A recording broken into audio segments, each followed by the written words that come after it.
The chair is against the wall. The chair is against the wall. John has a long mustache. John has a long mustache. It's 12 o'clock, Americans, another day closer to victory.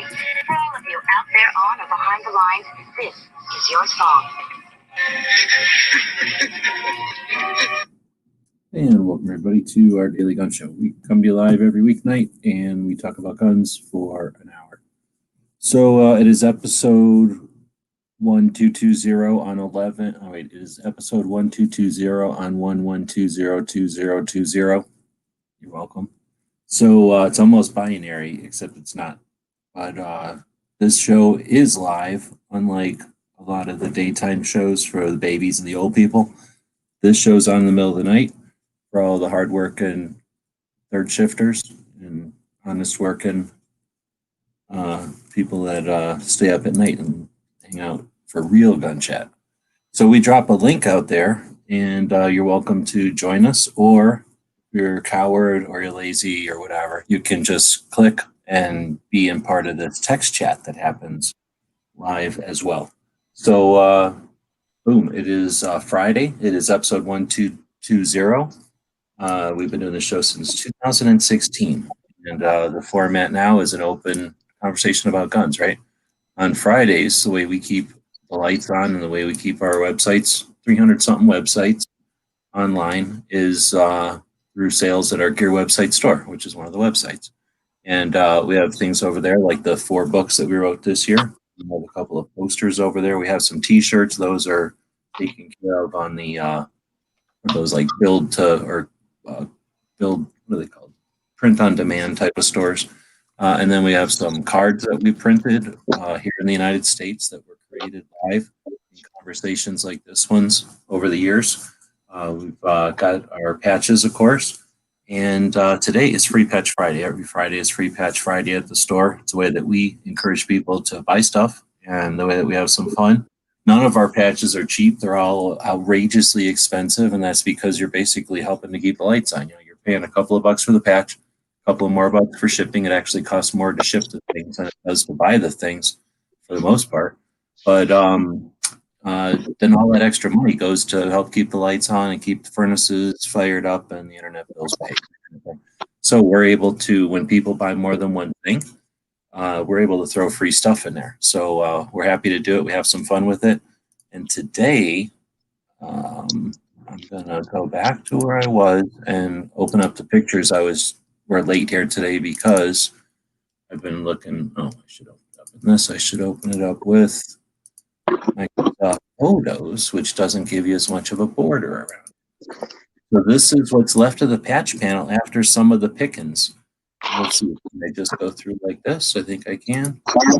These are the, you guys are not muted. Can you run around and squeak more? Wow.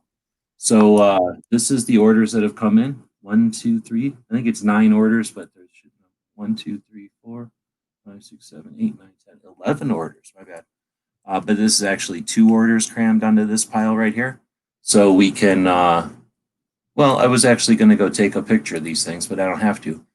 We can take a look at the special bonuses that are going to happen tonight, and people who you can tell some of these people have already picked some free patches. There's some free patch action already happening, but some of them, you know, they're lazier. They wanted the intense intrigue that we are known for of picking the patches live. Some people picked it with their order, already knew what to get, and they already got picked off the panel. Other people are here to pick it live. Other people here just talk about guns because that's all we really ever do. So with that in mind, like I say, we dropped a link out there. And look, I've successfully talked for like 5 minutes. We dropped a link out there. Use it, or use your fingers to click on stuff, and then your stuff shows up over here. Barbecue is the first one to do that, and then Tim did that, and then Jason did that, and then I did it, and then Jason, and then Homer. Boom, everybody. Anyway, or you can jump in. Like, I'm about to introduce everybody. I think Barbecue was the first one in. Thanks for joining. But Clover was here also, so I don't know who was the first. You'll have to fight over it. And then DJ just jumped in. So thanks, guys, for jumping in. Did everybody watch Clover's video that just launched, pre-launched for his Patreons? No, I didn't catch that. I understand you're not really 2A. DJ left because of his not being Mhm. 2A enough. You But offended, you offended him talking 2A. It was horrible. oh yeah, not on this show. Like what the hell? We come here to talk 2A. So yeah, I just watched it. You dropped it on Patreon or whatever. It was all right. It was like 20 minutes or something. Let's see, you had expressed that it was a lot of stuff to get out there, and you know it was, but I don't know. I mean, it's not like I'm gonna say like it didn't have what's it like I don't know the words to use, but like CNN or something. Like it's not like Mhm. you were in like the fancy graphics that like pulsate or things grow or you know what I mean, like glow or Right. something. Yeah. So like it's not like when you flip to a graphic, people are gonna go, oh, right. But at the same time, it ain't for that, right? Like I know you said you had all your graphics made and stuff. So I don't know, a couple of things like that got me where when you Well, I were mean, I made them myself, so you know no, I know. that's what That's I what I meant mean. by When you made had them. said Yeah. that you had graphics, I didn't know what to expect. So when I watched it, I was like, oh, okay. And the way that you had expressed, like, when you were building it, you were like, I guess you were concerned about how to put all the graphics together. I think you did that fine. Like, I don't know. I don't know what you mean by uh, what you were looking for, but it Yeah. came out fine. It didn't seem awkward or there Well, I wasn't like, talked to I talked to you.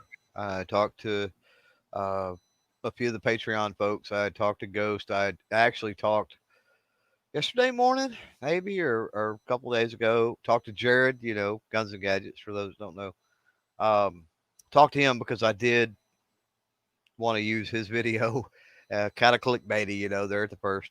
So I wanted to let him know I was going to do that. We talked about it, and so yeah, the flow of everything was what I was really having trouble with, and so I decided to take the gun control portion and put that up front, and then put the blue wave thing kind of at the back. And I think that when I realized that probably would work better, everything kind of started to fall into place at that point.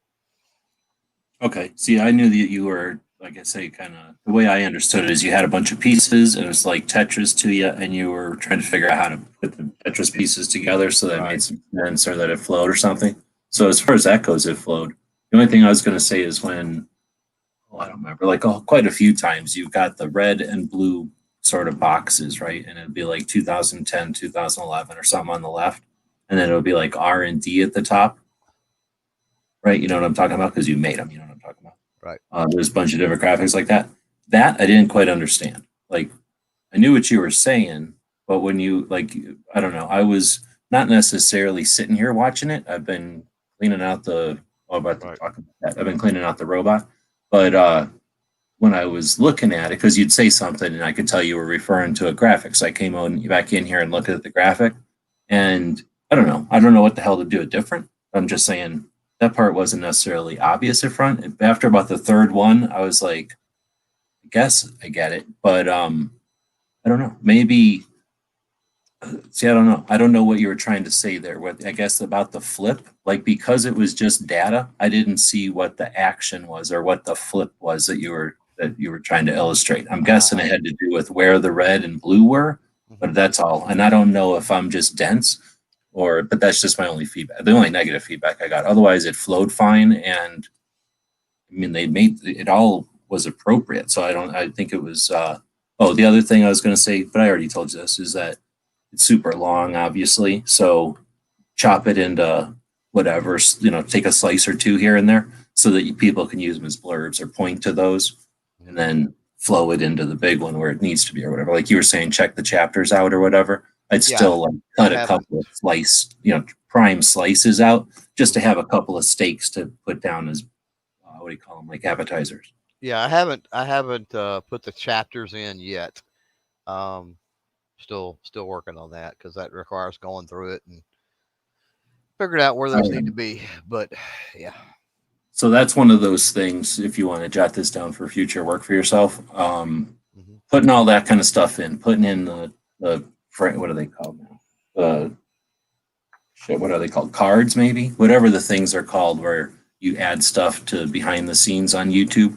All that back end stuff that they use for functionality or for tagging, or for linking or whatever you would call it.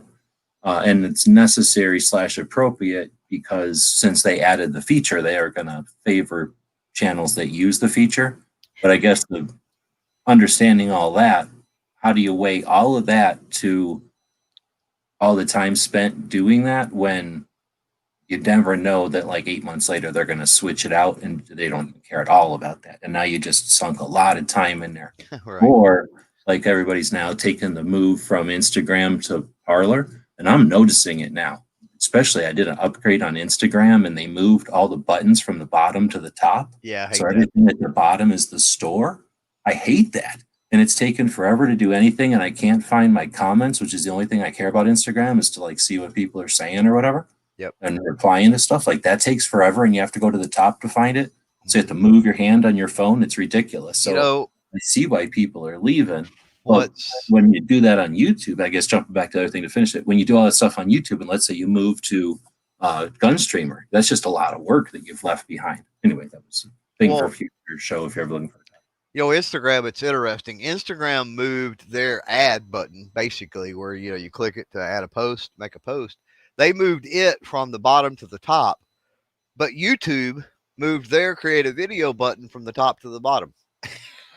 Well, I haven't upgraded YouTube, I guess. I hardly ever use YouTube from Yeah. a phone. It's The only time I ever use YouTube from a phone is on Sunday mornings. If I'm half asleep, I'll turn on Gizzard Show in the phone, which is the only time I ever Yeah. do anything from a phone because I'm half asleep and I'm not going to turn on a computer.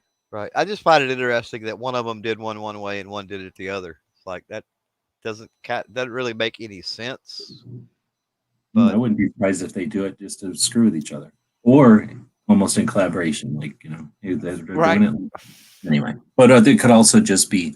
I'm sure the shop thing was added, and the shop thing is where the feedback thing was. That's not an accident. They want people clicking on that shop thing. What I'm wondering, after about the fourth time I clicked on the shop thing out of habit, I'm wondering if the people that set up shops, because they were bugging us hard. I don't know if you have an account that gets bugged about being a shop or not. no. But my gear site is a shop, right? Obviously, the gun one isn't. It's just a big ass channel. So they constantly bug the gun one to be a shop. And I was like, no, it's not a shop. Plus, you wouldn't let it be anyway. They ask it because it's big, but then if you tried to do it, it would go, oh, your guns, forget it. We didn't mean you, right? But the gear one is, and they want you to open up a shop. Now, honestly, I can't even do it because you have to use Facebook to do it, and I refuse to bother with Facebook anymore. One of the reasons I hate Facebook is because it's so difficult to set up stupid shop, and what I just said, I hate to learn their stupid proprietary infrastructure when I know full well they're going to change it in 6 months because they have to, because of all the abuse they're going to get. They have to keep changing it. And also because they don't want superstars. Superstars hurt them. They want people to be dummies so that they constantly waste money on it. Anyway, so I just refuse to follow Instagram down that route. But I can tell that's why they changed all that stuff, because every time you click on that effing store now, right, you see all the stupid shop shit come up. And for the first while it was doing it, it was just purses and shoes and crap that I guess people who use Instagram would buy. And now it started showing up this one place that's a patch place that I know about who does use Instagram as their store and everything. And I saw that and I'm thinking, how long before the stores that show up like that are going to be almost hated?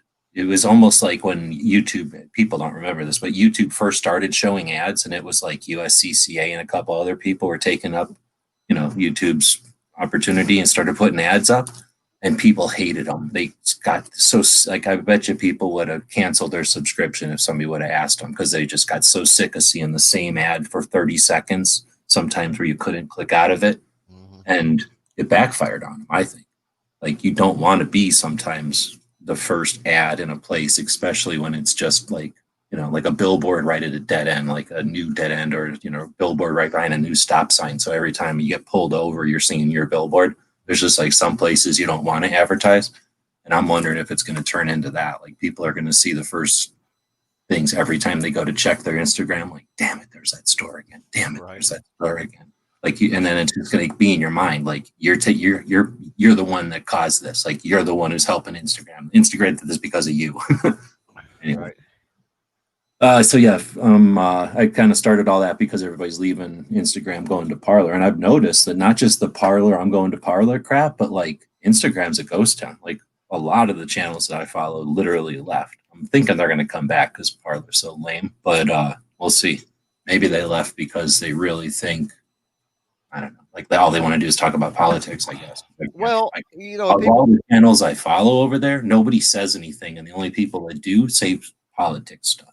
yeah, I've been that way. I mean, for the last, few months or so, I've been focused on the YouTube side of stuff, and it has to do with a lot of it was just having to do with working with YouTube, for the last several months and stuff like that too. But um, people go through shifts. It happens, and I mean, when there's a new platform or that's not necessarily new, but an exodus to an alternative or whatever it might be, then it's just one reason for somebody to play with something. And I don't, I remember MeWe when it come around. I mean, you could just name all the platforms that I've seen come and go and everything else. And yeah, people will jump over there for a little while. It'll be a hot thing, but you know, the staying power um, is what it's all about. And you can look at some of these alternatives with what they're doing, how they operate, and a lot of other things.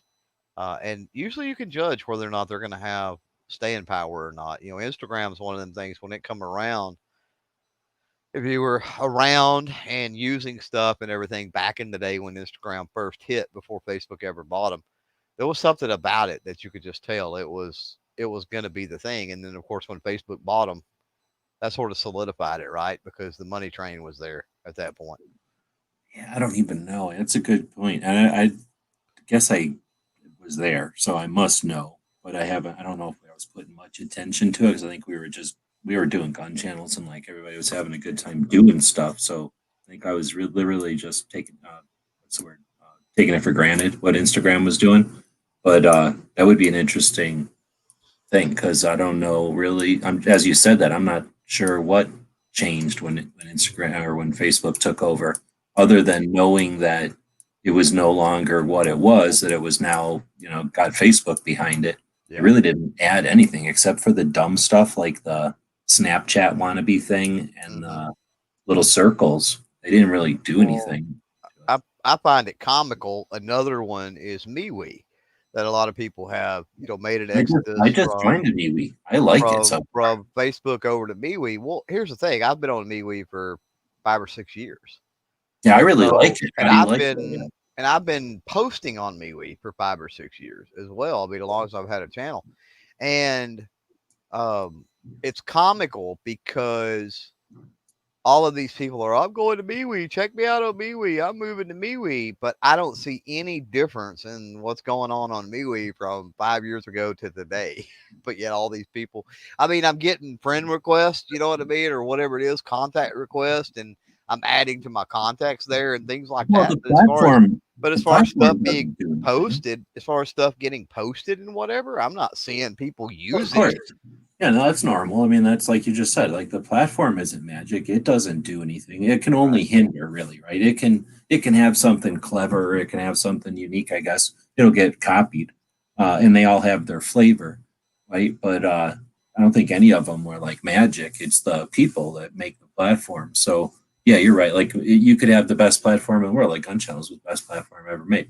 And then, it's the people that come along and make it what it is, like give it the soul or the whatever, or the life. So, yeah, I noticed the same thing. The same thing with a lot of the platforms, though. What I liked about MeWe, or a lot of this, what are we going to call them, like third tier? Thanks to whoever did that. The third tier platforms, Mhm. like not the major ones and not the ones that people have heard about but they don't use. Like MeWe, I'd consider third tier. I didn't even hear about it, and I pay attention to shit. I barely. I mean, I might have heard the word before, but I never gave it any consideration until just recently.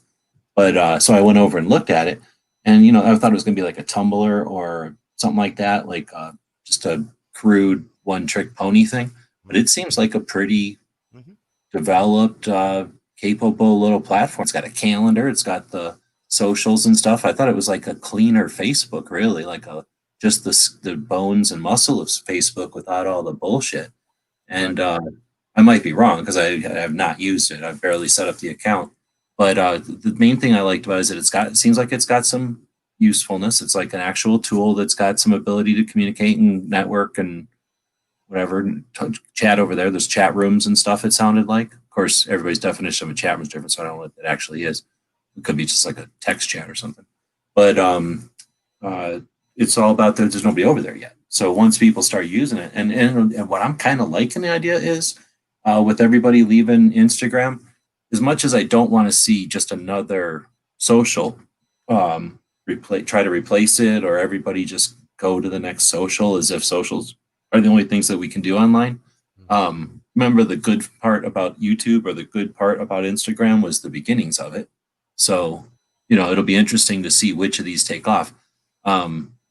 Discord, right, could never take off because of the nature of it. Like the fact that it's a U-Haul, it's like a storage place with everybody having their own private parties, or I guess it's like a hotel where you can't really set up for business. Everybody's just got a number on their thing. I guess it's possible for somebody to open a door once in a while and let people into their party, but for the most part, you got to know where you're going and have a reason to be there.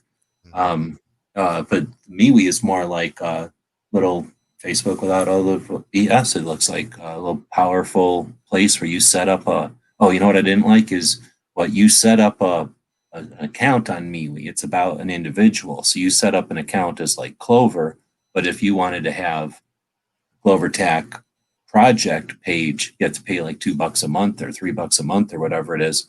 I guess that's how they make their money, and there's no advertisement. Right. So that would be annoying because like on gun channels, we set it up similar, but make as many projects as you want. So, give people an incentive to create projects over there. If I wanted 3 or 4 projects, like Every Second Matters and your websites, and, it'd be like $10 a month. I don't know if it's worth all that yet, but I could see that. I mean, it just seems like a better structure than Facebook for sure. But anything's great when it's little, or has the potential to be great when it's small, getting bigger. Once it's big, it all depends on who those people are and what their motives were in the first place. Once they become whatever, right? Then once they can achieve what their actual goals really were. So who knows if they'll be worse than Facebook, I guess is what I'm saying, if they get big. All right, so first off, I was over there cleaning up because I'm getting closer to getting to the robot. Look, I had this giant box. Can I zoom in? I had this giant box where these rubber gloves are. I was wearing these gloves because this stuff came out of my friend's garage. He was moving a long time ago, and I was helping him move, and it was like this box of stuff that was like, just throw it in that box, just throw it in that box. And he's like, you know what? I don't even want that box.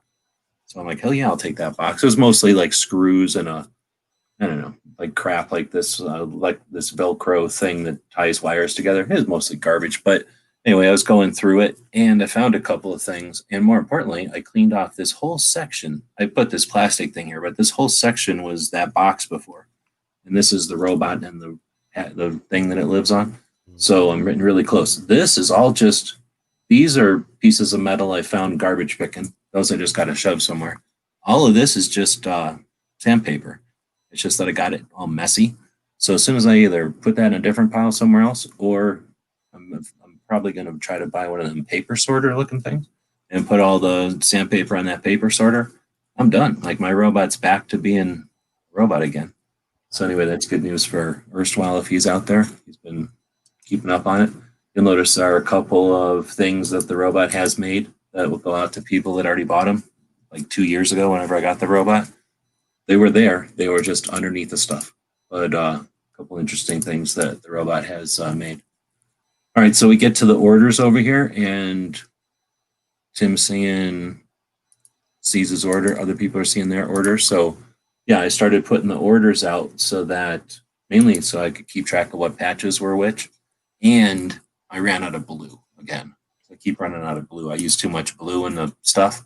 So first off, I'm going to have to do a separate video for this, but anybody that gets a bad print, I'm not a good printer. Like I'm just doing this. So if you get a bad print, feel free to go, this print sucks, and ask for another one. Like I say, you're paying for pieces of paper and I appreciate it. So if you get a bad one and you'd rather have a good one, let me know. But otherwise, I figure people know they're buying something that comes out of my printer. So as it loses its blue, you can almost tell, right? Like this one is a little bluer than this one's a little purpler. I have no idea how a printer actually works, but I get the idea that blue isn't really blue. It's probably a little bit of yellow and a little bit of black and a little bit of blue. to make that blue. And when you start losing some blue, it becomes a different color. So they do kind of lose, and that's where I'm at. The blue's basically out. So I've been setting it out like this because I'm literally printing the books as people have been ordering them. So as long as, and I've got some, I have back stock, or what I'm trying to say. Like I have 2 more of everything. So if you don't hesitate to purchase. It's just that I just wanted to make sure I didn't get like, look, there's 350 states, and that's the biggest book we print. So I just wanted to make sure I wasn't getting to where, I was going to run low or something. Anyway, so I also found this Cabela's Pocket Mini Tool looking thing, which, what is that, 3 inches long? So it's not quite a keychain, but it's not a full-size tool or nothing. Well, there's a cassette tape next to it. And then this is 2 Live Crew audio cassette tape. Little kids don't know what this is. This is a bunch of MP3s put onto, they don't know anything else about this, put onto a weird memory card that is mechanical. You wouldn't understand. And if old people have a cassette deck and they want a 2 Live Crew cassette, then you can fight over it, these people. And then I think I just heard a cash register, right? So there might be another order. There should be another order out there. But anyway, if you all want to fight over that, feel free. And we can figure out how to get rid of this free multi-tool that I found in a box of stuff in my back shed there. It's been sitting on the robot for a couple of weeks. What album is it? I'll have to look. It's not one I recognize any of the songs on. Nasty as they want to be. Well, I was fixing that would be a collector's item almost. It is Back Your Ass for the 9-4. No, Back at Your Ass for the 9-4. Songs like Intro, Dema Talk, Sex, ... sex, Hell yeah, Oh, yeah, I'm not going to say all these words, but a bunch of other words that Angelina would say. Right. Oh yeah, I'm definitely not saying the ones on the back. So Rude, Vulgar, and Body, a very body CD, or tape. Audio cassette. All right. I'm gonna have to do something because I think I found. Oh no, I was watching a video where a guy was using a thing where you plug into a regular computer, like a real computer desktop, a cassette tape, and then it just pulls like a old cassette copier used to be, except it pulls it to MP3s. I got a ton of old cassettes, so it would be interesting. Because I think it might be neat to pull them off of audio and get that, like, what would you call that? Like the artifacts, like the scratchiness of the audio. Might sound interesting. Yep, that's what it is exactly. I spent about 10 years doing editing, post editing and conversions. I've done about 40 plus Bibles, converting them from cassette to chaptered and indexed CDs. We're talking like 60 disc volumes, 40 disc volumes, all the translations. It was insanity. I got more Christianity osmotically than I ever expected to get. We had it brings up, so back when I had clients as a website guy, we did a client who did duplicating, CD duplicating. Yep. So I've had some experience with that. And then whenever we did our first, whenever I did a couple of DVDs on how to build an AK. So whenever we did our first one there, he helped me get the duplication business going or whatever, like how to make my own CD or DVDs, I guess. Yep. And then Connery, who was, well, he's still around. He just, I don't know where he hangs out now, probably in Discord, so you never find him. But Connery's, that's where his gig is making those duplicating machines. So we have that angle. And then, which one? It was Hawaii Volcano Squad, right? Is the dude from California. He made $1 million duplicating movies into like Spanish or into Venezuelan or into Colombian or whatever, like from English. So we've got quite a bit of duplication. Well, I don't know if it's not all the same. It's not duplication occupations out there, but duplication has definitely been a thing in the gun channels community for a bit. For sure, for sure. I did like everything under the sun. Did duplication for my pet projects were local musicians. I love those projects. I did I gave know away think that so many hours. I for a know couple of back in years. the day I've built several DVD duplicators back in the day, Uh-huh. Yeah. and it was for less than scrupulous or whatever people. I'm Oh, pretty sure I know what they were doing with the DVD duplicators, but yeah. I didn't. One But time, that's none of my business. I just built them and sold them to them.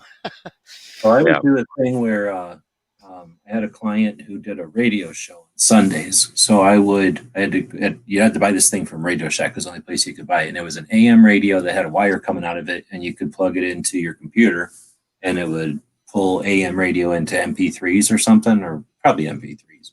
Mhm. And so I'd have to listen and then create these MP3s and then upload them to their website. And then I forget now anymore, but I think for a while there, even because of some rule, this was some financial thing. So they had like requirements and stuff put on them. Mhm. It's like lawyer stuff. Like if they start saying something about their law practice, they have to qualify it. You know, like, oh no, hold on. So anyway, I think they had, because of something, they had to have everything recorded. So anyway, I had to upload it and then burn these DVDs. Anyway, then since I was already burning DVDs and I knew this duplicator guy, I was like, well, why not offer the radio show to your clients, like as a DVD? They got money, they don't care. And so anyway, that was a thing that was legit that I needed. I would have, if it got bigger, I would have needed to do, I would have made one, and then duplicated it. And then Charles, he does something very similar at Gun Rights Policy for years. He would go and record off the board. And Right. then same thing, because I knew the duplicator guy, I eventually was like, dude, you can take one CD and put it into this machine and it'll pop out like really fast, like 8 CDs, and it'll all be the same. And anyway, yeah, so we've used that. Like I say, there's been need for duplication for a while. Now, people don't even think about that shit, but that was because there wasn't such thing as a thumb drive back in the day. Like that was the coolest thing ever, especially if you had them little CDs, if you didn't have a lot of data, you could give somebody them little tiny CDs. Like that was kind of neat for a while. Have you seen? Did you ever The see 3-inch ones. Did you ever see the business card CDs that actually had the Yeah. flat sides? Kind of square and I not still really. got- Yeah, those were cool. I've got sleeves and sleeves of those things and the die cut stickers to go with them. Mhm. Well, let's not forget I worked at AOL, so definitely some experience with shit tons of CDs. Oh, One day yeah. I'll- And your AOL stuff, we did recycle on pallet after pallet after pallet of AOL discs, floppy Yeah, and CD. Now I can't even imagine, because it was a phenomenon for sure. And again, I don't know, this is a while. So I guess the little kids don't remember this stuff. But one day I'll go in and take out my boxes. We would take when we had either cubicles or offices, our thing was to collect CDs. And if there's multiple locations of the AOL, whatever company had multiple locations. So some of us worked with other locations. It was sort of like cops that work with other cops. They have access to more patches to trade and stuff. So those of us that did collect, and I'm a collector, those of us that did collect would hook up with other people who did collect. And then it's nothing to have 6 copies of an AOL CD, even if it's a weird one, right? Especially if you're in the company and you collect. So you'd get 6, and then you could trade 3 to somebody for 3 of something weird they had, and then they'd still have enough to trade. So we ended up having, those of us that wanted it had massive collections of AOL CDs. And so you can imagine like an entire office just covered, because all those offices back in the day were made out of like pin cushions for some reason. Like it was metal and fabric. I don't know why, to stop noise, I guess. I don't know what they did that for. But anyway, you could stick CDs everywhere in your office with push pins. So we would have massive collections of them. I'd just have boxes and boxes of them. All different though. Anyway, so we got the Free Patch Friday thing going on.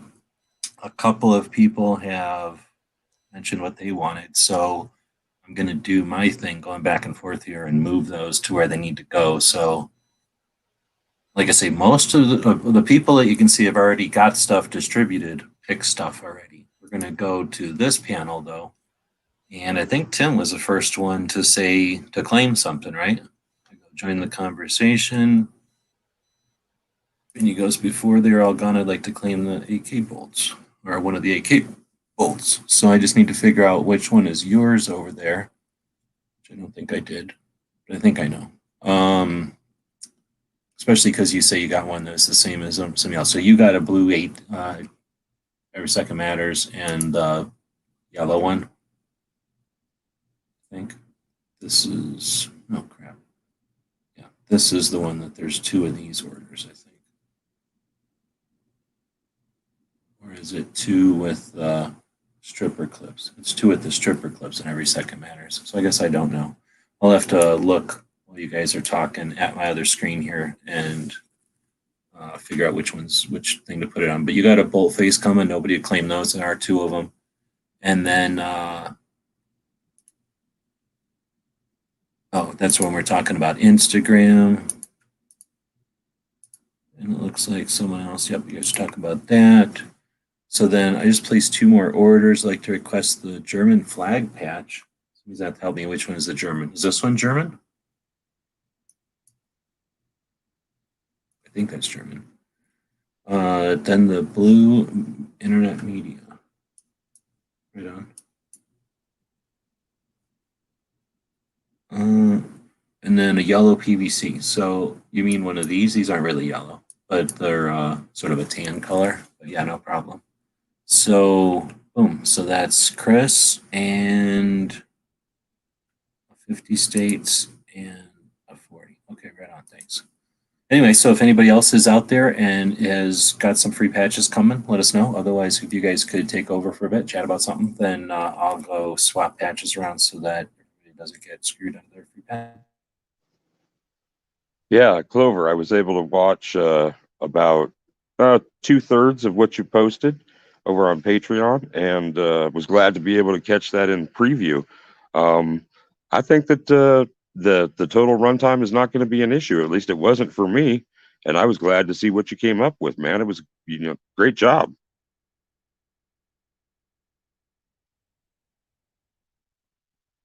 Barbecue, did you have a chance to check that out? No, not yet. I'm really bad about going over to Patreon and checking anything out there. I just like to give people my money and support them. So, Right. Well, do you get the email updates? I get the email updates, but I need to check my email more frequently. So, like, I probably have that email sitting there right now saying, "Hey, Clover Tech did whatever," and I need to go watch it. So after we're done here, I'll be checking it out. Right on. Cool. So, yeah. And how are your preparations for the weekend going? You got anything planned? Just been filming a bunch of videos. I've got, I think I'm scheduled out videos to Christmas right now. That's doing 3 a week. So, just gonna keep doing some more videos. Try and build an AR with the kids. They want to help me with that.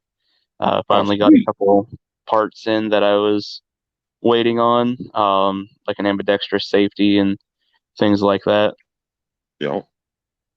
I saw that Palmetto did their, like, a preview of their Black Friday stuff, and they were all gone by the time I logged in and tried to add something to my cart, but they had lower kits for, there's a $99 one, complete lowers, and one that was like 120, something like that. It was like all their gear with Magpul stuff. So, oh, that's not terrible. No, not at all. Not at all. It'd be nice if they got in some oversized charging handles. Right on. What other kind of, are you going to do any kind of custom turns on it? Anything special? No, just plain Jane stuff. I don't get too fancy with my builds.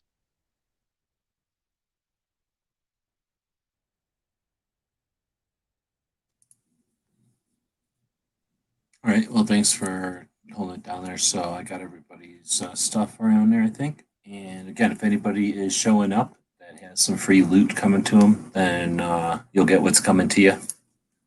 Let us know what you want, and we'll open up the window here and let you look at the pictures again. I just closed them, so of course I'm not going to go find them if I have to open them again. But I'd be more than happy to do that. So, or if you had an idea what you were looking for and you didn't chime in yet, feel free. Otherwise, thanks everybody for supporting the projects, and we'll get back to it. Clover stepped away for a second, it looks like. We've got, I don't know, 41 minutes into the show, soon to be 42. Woods is out there. Got links out there so you can jump in, be part of it, or throw some topics out there. Let's see. So we were talking about Clover's show, which was chatting about the laws of Texas and that. Anybody see anybody else's shows today? I'm going to go back to my history over on this computer because that's the easiest way to. I went and caught up on the daily bullets. Then, did you know that they're going to be doing a weekly one that apparently is going to run about an hour? Well, I watched that today. So did I. yeah, so I typed a nasty ass comment in there because it was driving me nuts after 6 minutes and it went on for the entire fucking hour. But well, first, damn near. I timestamped it in the comments because host man was saying, "Well, we'll dedicate our first 15 minutes to Homeboy." And then the Homeboy didn't stop for the next 38 minutes. So I timestamped it. Oh, you're not? My bad. I'm talking about how what's his name, the smoker, didn't shut his fucking mic off ever. So it's like the whole time you're trying to listen to one guy talk about 2A stuff, which is interesting but not necessarily riveting, right? Right? It's like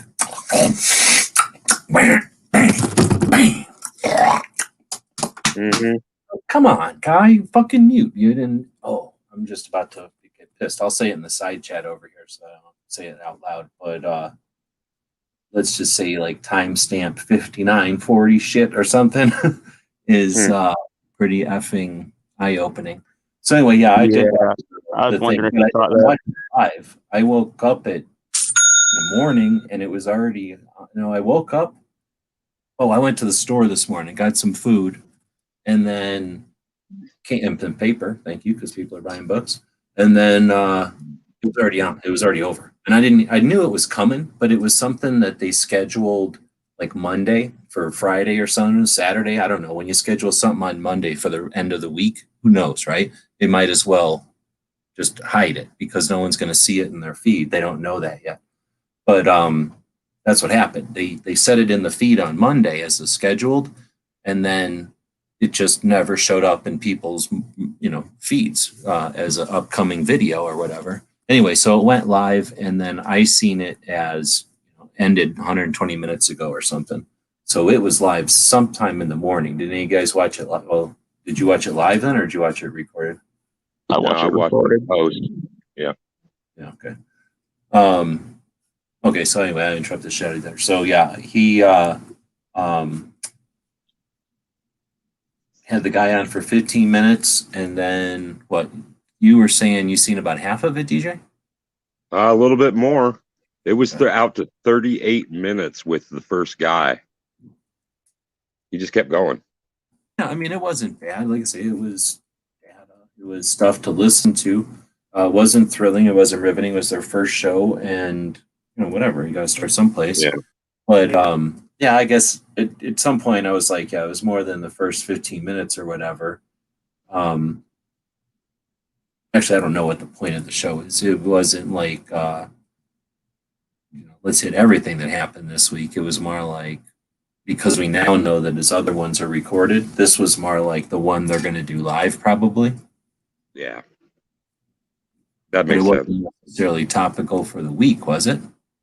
It was just recent. It was like, yeah, say nothing really regarding throughout the week. No, nothing with a date attached.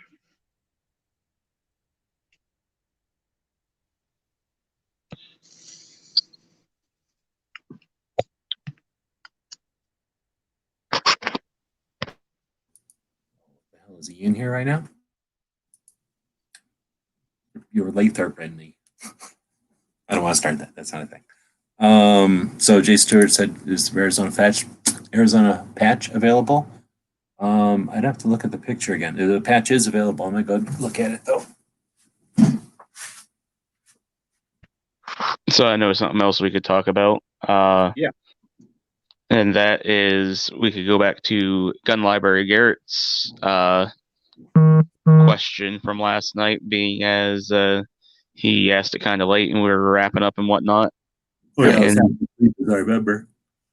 What's up?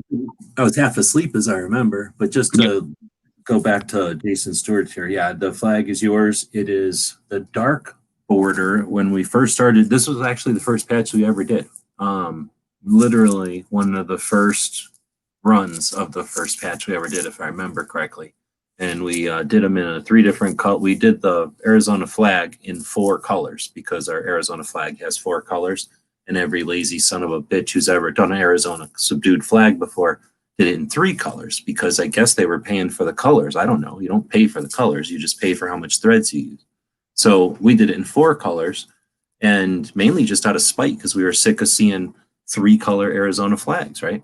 So I figured out how to get them made and we got them made and in the USA. Thank you very much. And whenever they were making them, they're like, and what color border do you want? And I was like, oh snap, I didn't know that was a thing. So I'm like, I don't really know. So none of us could decide what color border to do. So then we said, hey, what if we do like a third and a third and a third? And they're like, yeah, no problem. So that's what we did. So this is the darker. There's a medium, of course, and then a light. And I don't know. Back in the day, we had pictures. I think the dark looked better on like a dark multicam or like a black. But whatever. You don't have a choice now anyway because they're long gone. I barely have any of these. This one was on that table at the gun show in 2016 when Bob came out here. So at that time, I must have still had some in inventory. Mm-hmm. So anyway, yeah, you're getting one of the literally first patches we ever made from 2012. It's an 8-year-old patch. Anyway, now you guys are talking about what Garrett threw $20 at us or at me yesterday, and I was basically asleep. So I don't even remember the question. It was back to use with discussions with anti-gunners. Yep. Yeah, we came up with a couple of things to suggest. And then we were talking about whose facts and how are they going to be used. That was the majority of the point that you were making, G. When Clover gets back, we'll just make him answer. Okay. So I just dropped another order at the store. Can we do some patch picking?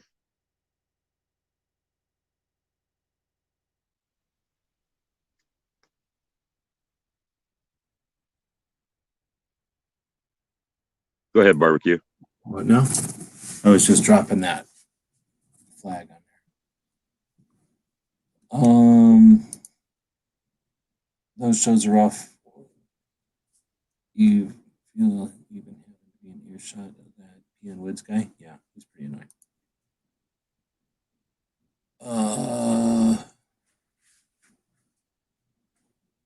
Oh, you're saying that were around earlier.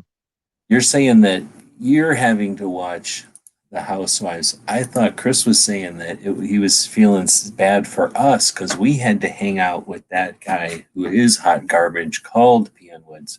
Now I understand what you're saying. Sorry, what were you saying? Oh, snap. So that's probably you. There's a lag I've found. I'm sitting here scrutinizing the what do you call it? The website. The order will come up on the website before it comes up on the phone. So did you say you just ordered something? About 15 minutes ago. Oh, no. It wasn't that ding. It was another ding. That was Ghost. That was you were the one that before then. Okay. Boom. So then. All right. So you grabbed another. No, that was Ghost. So you grabbed. Guns on Liberty button. What the fuck is that?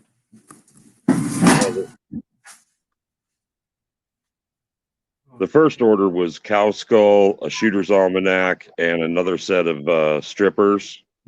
Yeah, no, I got it. You just bought a thing that nobody's bought for like 700 years. I didn't even know we have. So then, I'm just making sure I got them to put them on the pile over there. All right, so then, you wanted to grab another patch, you're saying? Or two, I suppose?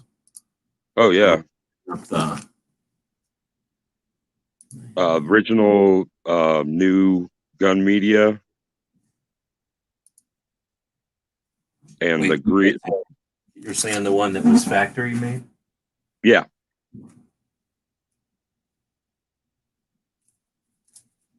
and then the Wolverine black on green.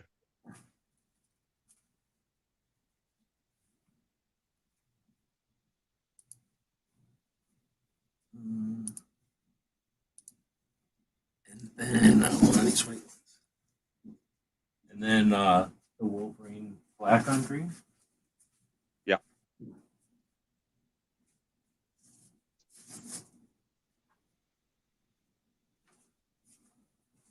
Done. Right on. Thank you very much. Sure. And then Ghost grabbed 19 rally flag.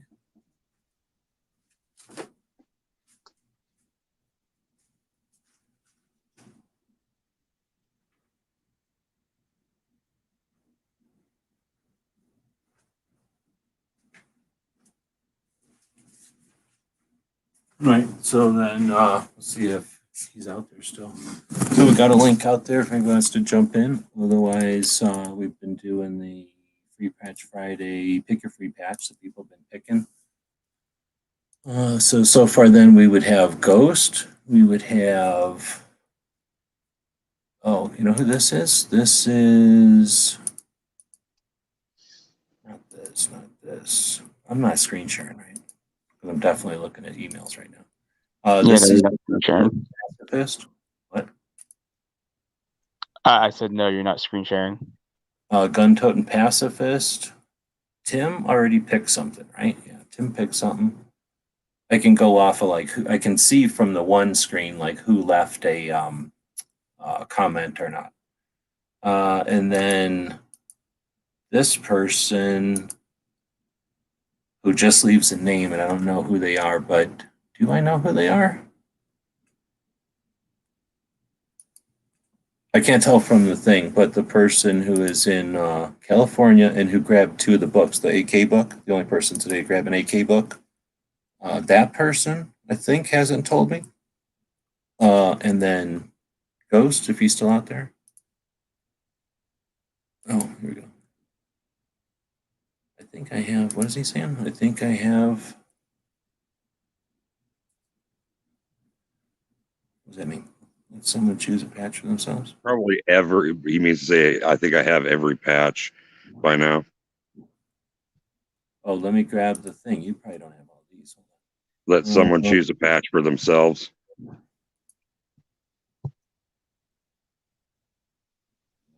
I think that should be the guy who's in California lockdown, since Ghost is going to be generous from the other side of the country.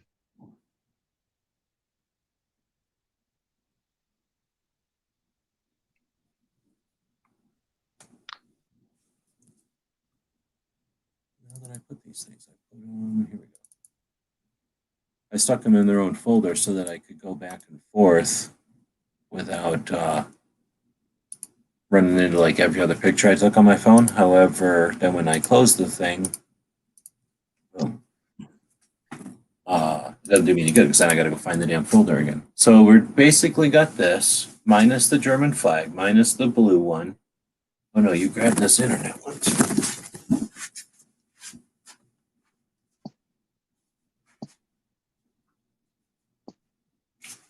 Minus that internet one. So there's still this Wolverine is still on there. These internet ones, the red one and the greenish one.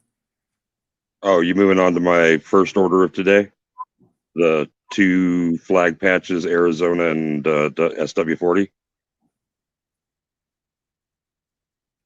Huh? No, The other one was for the order on the 18th, and that was like 60 bones. And the order that from early this morning was two 2019 rally flag patches, an Arizona State flag patch, and the all the shit that's SW40. already in this pile, all the shit that's already in this pile, and it already has free patches attached to it based on what you Oh, said. okay. Free patches. Yeah, I got that in there. Yeah, I'm talking to Ghost right now. So I'm saying what Ghost grabbed a free patch, and then he's saying, I don't know what he's trying to say there, so I have to clarify that. I don't know how far back you are, man. Are you just now reading or hearing that? You got to hit live because that I said that a long time ago. But then I threw that link out. Whenever I threw that link out there, is when I said that. So I'll throw that link out again. No, I was just telling Ghost that these are basically all here except for this green one, that German one, this blue one, this other one. This they're really not all there anymore. And then this flag here. But there's these brace thises, spam cans, a couple other flags, and Wolverine and whatnot. All right, so getting back, I don't know what happened to Clover, if he's coming back or what. He's usually not up this late, so he might have just fallen asleep. I know that feeling. So, oh, he's saying lets me have it. Okay, so, yeah, well, then I don't know. We still had to figure out how to distribute the cassette tape and the what do you call it? The Cabela's thingy.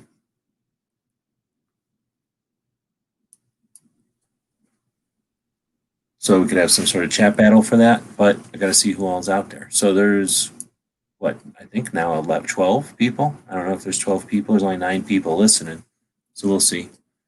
But as far as switching back to Garrett's question from yesterday, what was it again? Like how to talk to people who are anti, or how to be effective in talking to antis, or something like that. He was asking for facts / fun facts to throw at anti-gunners.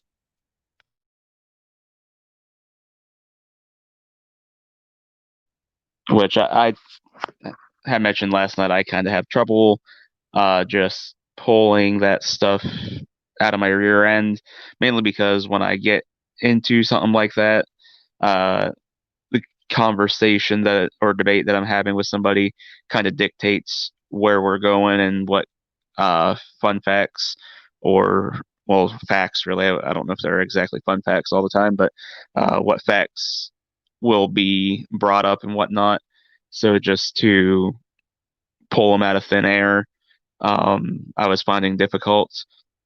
But I think one of the ones that I had mentioned last night was the argument of, that anti-gunners will use is, oh, more guns is going to be more violence and all this fun jazz. But in reality, crime rates just keep dropping every decade. And meanwhile, gun ownership is on the climb every decade. So I was like, that's a fun fact that he could throw at him. But yeah, I don't know. It's a tough one. Yeah, now that I think about it more, like, there's about the same amount of cars as there are guns. They're about as evenly distributed. So as you drive around, as many cars as you see, you're driving past that many guns. That might be a kind of a fun fact to help illustrate and eliminate. And then, of course, instead of just trying to scare them or something, and be like, and of course, nothing happens and nothing has happened, nothing will happen because people are generally good. So if anything, you should consider that as evidence that your other fears aren't warranted because there's really that many guns out there. There's a whole bunch of people that have guns, and some people carry them around even, and almost nothing happens. Then his other question last night, I believe, was, do you believe gun violence is going to decrease, stay stagnant, or increase under Joe Biden? I went increase. You guys went decrease or neutral. And as far as facts went, all I had last night was 2017 Pew Research Center stats and 2020 CDC mortality and morbidity as far as gun violence went, because that was part of his original question. Gun violence, not just violence.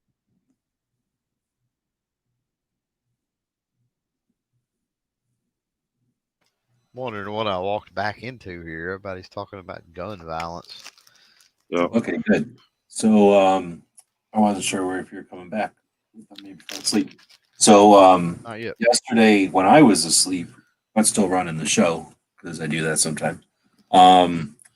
Garrett was asking a question, and to do it, well, he threw $20 down to ask a question. So to do it justice, Barbecue is bringing it up again today, and I'll let him tell it to you because I keep messing it up. Oh, well, okay. So, Gun Library Garrett had, as G Webs mentioned, dropped a $20 super chat yesterday and asked for some talking points, facts, fun facts, things of that nature to throw at anti-gunners. I'm not sure if he's planning on having some good conversation over Thanksgiving dinner or whatnot. I had asked him if he's currently in an ongoing debate with somebody, and he said he's not currently. So he is just looking for some future reference points to possibly bring up in conversation.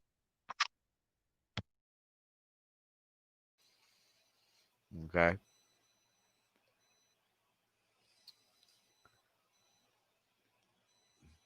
Yeah, I don't know. I would have to Come think on. about If you that. need a moment, that's fine, but we expect at least like 6 right off the top of your head. Boom. Mhm. This Daily Gun Show, this ain't one of them daytime chats where you can hide behind a commercial, some kind of sponsorship plug or something. Go to break now. Yeah. I noticed that the Minnesota Gun Caucus. I've been watching them. Well, we were ragging on the Second Amendment thing earlier. Let's see if Clover's heard about that. But if anybody's watched the Minnesota Gun Owners Caucus Uh-huh. channel on YouTube, they've been posting. I have not. Well, I'm sorry, what? I have not. I wasn't aware it was a thing. So. Oh, okay. It's I have Sarah been. Cade. It used to be Sarah Cade, and now she got married, so it's Sarah something Oh. else. So you know how I'm talking about the lighting chick Yeah. from, right? But she's got a new name, and anyway, so she's like the what am I trying to say? The host, I guess. And then Uh-huh. she has different people on. So they did something like a really long, their own like gun rights policy conference sort of format, but they did it live, evidently, and then took all the videos and chopped them up, and then posted them all on YouTube like at the same time. And that's when I became aware that their channel was doing something, and I'm like, whoa, these are kind of neat. But you ever heard of schedule? And then that was a while ago, and then I've been they don't do that much stuff, so I've been aware of them, but they haven't done anything. Then recently they've been starting to have these live events, and they're kind of boring because they're made for new shooters, but they are good 2A people. So I'm gonna watch and participate if I can, right? Say thumbs up or whatever. So anyway, they had what was I talking about with them? They had a show on I'm trying to describe their show so that I could talk about a show that they had, and I can't remember what the fucking point of it was. But anyway, what were we talking about? Garrett was asking the question. Where did we get? I don't know where I was going with that. Sorry. Well, anyway, I'll come back to it. But anyway, Minnesota has been having a live chat, and now Second Amendment Foundation has been having the Daily Bullet. Have you been watching that? No. YouTube. I'm aware of it. Haven't been watching it. Okay. They had their weekly bullet today, and it was a live show. So. Gotcha. Okay, so Stuart is jumping out. Good night, everybody. Enjoy your weekend. Yeah, thanks again. Thank you. Appreciate it very much. Let's see. So I don't know. Like I said, I started describing the effing Minnesota Gunners thing for some reason, and I can't for life for me to think of it, but that's because I'm trying to talk. It's not scripted. So wherever the hell we were going, what we're asking Clover the question, I guess, about how to talk to gun owners or what? Or anti-gunners? Yeah. I mean, I don't know. You have to, I'm always a proponent of, listening twice as much as you talk. So, and that's going to open everybody you talk to. My opinion is going to be different. So, um, yeah, okay, they've probably got some talking points that they've heard from this, that, or the other, the same crap we always hear, which we can debunk all day long. But I think where you really start to make somebody think is when you can connect it on a level that's personal to them. So maybe posing questions about their experiences with the types of things that they're using in discussion. Um, their experience with firearms, what do they know? You know, try to find their knowledge base and where that sits. And in a way, you're planting a seed of insecurity if they're ignorant about that, and a lot of them are going to be. And then at the same time that you're planting that seed of ignorance, it is potentially a morale or a competence issue with them, and it might not be immediately. They very well could go defensive with it, and you have to handle that appropriately. Let them walk off. Let them kind of stew over the fact that you know you they were ignorant. You knew they were ignorant, but you didn't necessarily call them that. And then maybe they start educating themselves, and somewhere along the line, switch their opinion. It's a kid glove approach, I suppose.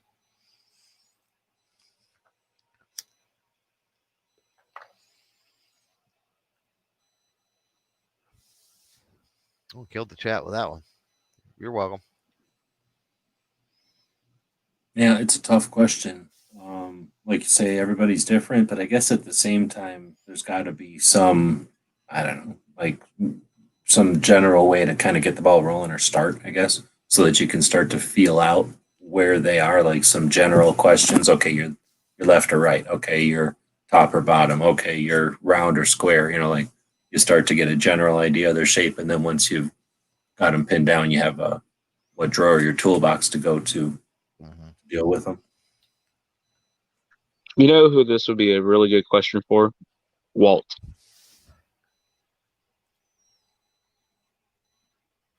Well, it I would got be interesting. 2019 stats if you want to toss them around. What kind of stats?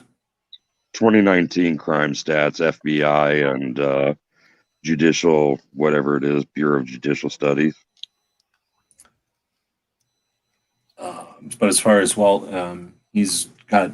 It would be interesting to hear his perspective on it, but because he hasn't been in the fight, it would be a different, what do you call it, like advice or a different method, a different attack, a different type of a discussion or whatever direction, I guess, than like a Clover or Pincus or somebody that's been aware and doing stuff for a while. Not even if you had to be Oh, too yeah. late, but just been a gun owner your whole life and older. But not that one's better or worse. It's just that one's way different than the other. And you're right. It would be interesting as hell to see somebody from that angle talking, because that's, I think, the big problem with everything, though, with everything literally, is that when you've got experience and awareness of like things over time, like multiple successive things over time, you've seen things succeed and fail. And at the same time, you know that things have to fail and things have to, in order for things to succeed, the other things have to fail. Like, you have to learn lessons and get stronger and whatever. Things have to figure out how to work together. So you understand that once you get older. So, you know what I mean? Even if there was like an easy answer, you don't necessarily want to tell somebody who's brand new the easy answer, because then they don't get any experience and they only know how to push the button. So I think that's with everything. It could be from everything, from baking to car driving to gun rights to financial decisions, right? Like you have to lose money once in a while, otherwise you can't become good at money if you only ever make money, right? Right. It doesn't make sense. So I think, like I say, you have to get perspective from somebody from all different angles, I guess, would be ideal. But anyway, how do we get that awareness, wisdom, insight to youngins efficiently. And I think we're actually doing pretty good at that. I don't think there's any reason to complain. I mean, shit, over the years, I think compared to any other point in history, we've had more ability than we've ever had. Our problem now is just appreciating the kind of success we've had and not getting discouraged when it's not all wins.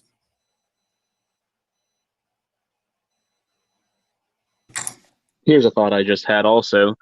Often we're talking about talking to anti-gunners, the other side, but how often does anybody actually talk to people that are pro-gun but not necessarily pro-2A? All I know, yeah, I try and do it a lot. I think you get more hurt, more dull. The knife gets more dull talking to gun owners who could give a shit than talking to an anti-gunner who hates you. Mm-hmm. Yeah, that's the whole fun life, man. So I live it. From that to, just lifelong gun owners that hunt and, they come over and whatever, and you're talking, and you're like, hey, check out this new revolver I got. The first thing they do, or whatever, the first thing they do is ram their finger in the trigger guard, and it's not just the whole 2A, but it's like they're 100% totally gun people, right? But they have no concept of, the things that I find like safety and other things just so simple, or the mechanics of how a firearm works, or the differences in caliber, or, they're gung ho into firearms, but they're ignorant about it at the same time. And then 2A is completely non existent. I had a guy tell me that we were talking about the riots or whatever, right? And he was like, the used car dealership, and he was like, yeah, if there's a problem, he's like, I'd come up here, and he's like, I'd get on the, I'd get up on the roof, and I'm like, really? And he's like, yeah. So like, we've got an AR or what? It's like his semi-automatic duck hunting shotgun. He would get on the roof, and defend the car lot. Which I mean, it can work. I'm not saying it can't. But then we got into a conversation because he was like, oh, well, they'll never come for that. And I said, it's a semi-automatic, right? And I'm like, you realize that they have said openly multiple times, talking about semi-automatic firearms. Your shotgun is included in that. It is a semi-automatic. If they don't make the distinction or a specific exception, you're screwed, just like the guy that has the AR or the AK. And he ham-hawed around with the, I mean, I mic dropped on him, and he didn't know what to say. So I haven't actually talked with the guy. I haven't been back by there since. So it's going to be interesting the next time that I have to swing by there for some reason, what the follow-up conversation is going to be like.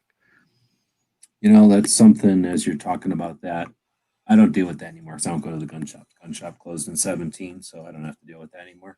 But that was, like I was saying, that's like the worst, because they're supposed to be on your side and they couldn't be further from your side, honestly. Like, it's right. Horrible, right? At least it's just so frustrating. So here's the thing. As a Second Amendment advocate, as somebody who cares about keeping the conversation going, somebody who appreciates that a single drop, well, they say no single drop of, no single drop thinks it's responsible for the flood, right? Well, because that's the case, there are drops that are aware that they're a piece of a larger entity, and that in order to get momentum, individual things have to start moving, and that can cause a greater movement, right? So there's that something that you have as a Second Amendment advocate, where you don't expect to cross the finish line necessarily or get rich doing it. You understand that there's a purpose and there's a payoff, but it's not necessarily obvious, right? That it's worth putting in the effort, but it's not, it's incremental or whatever at best. Anyway, so I'm preaching to the choir here. Everybody understands, I think, the drive, right?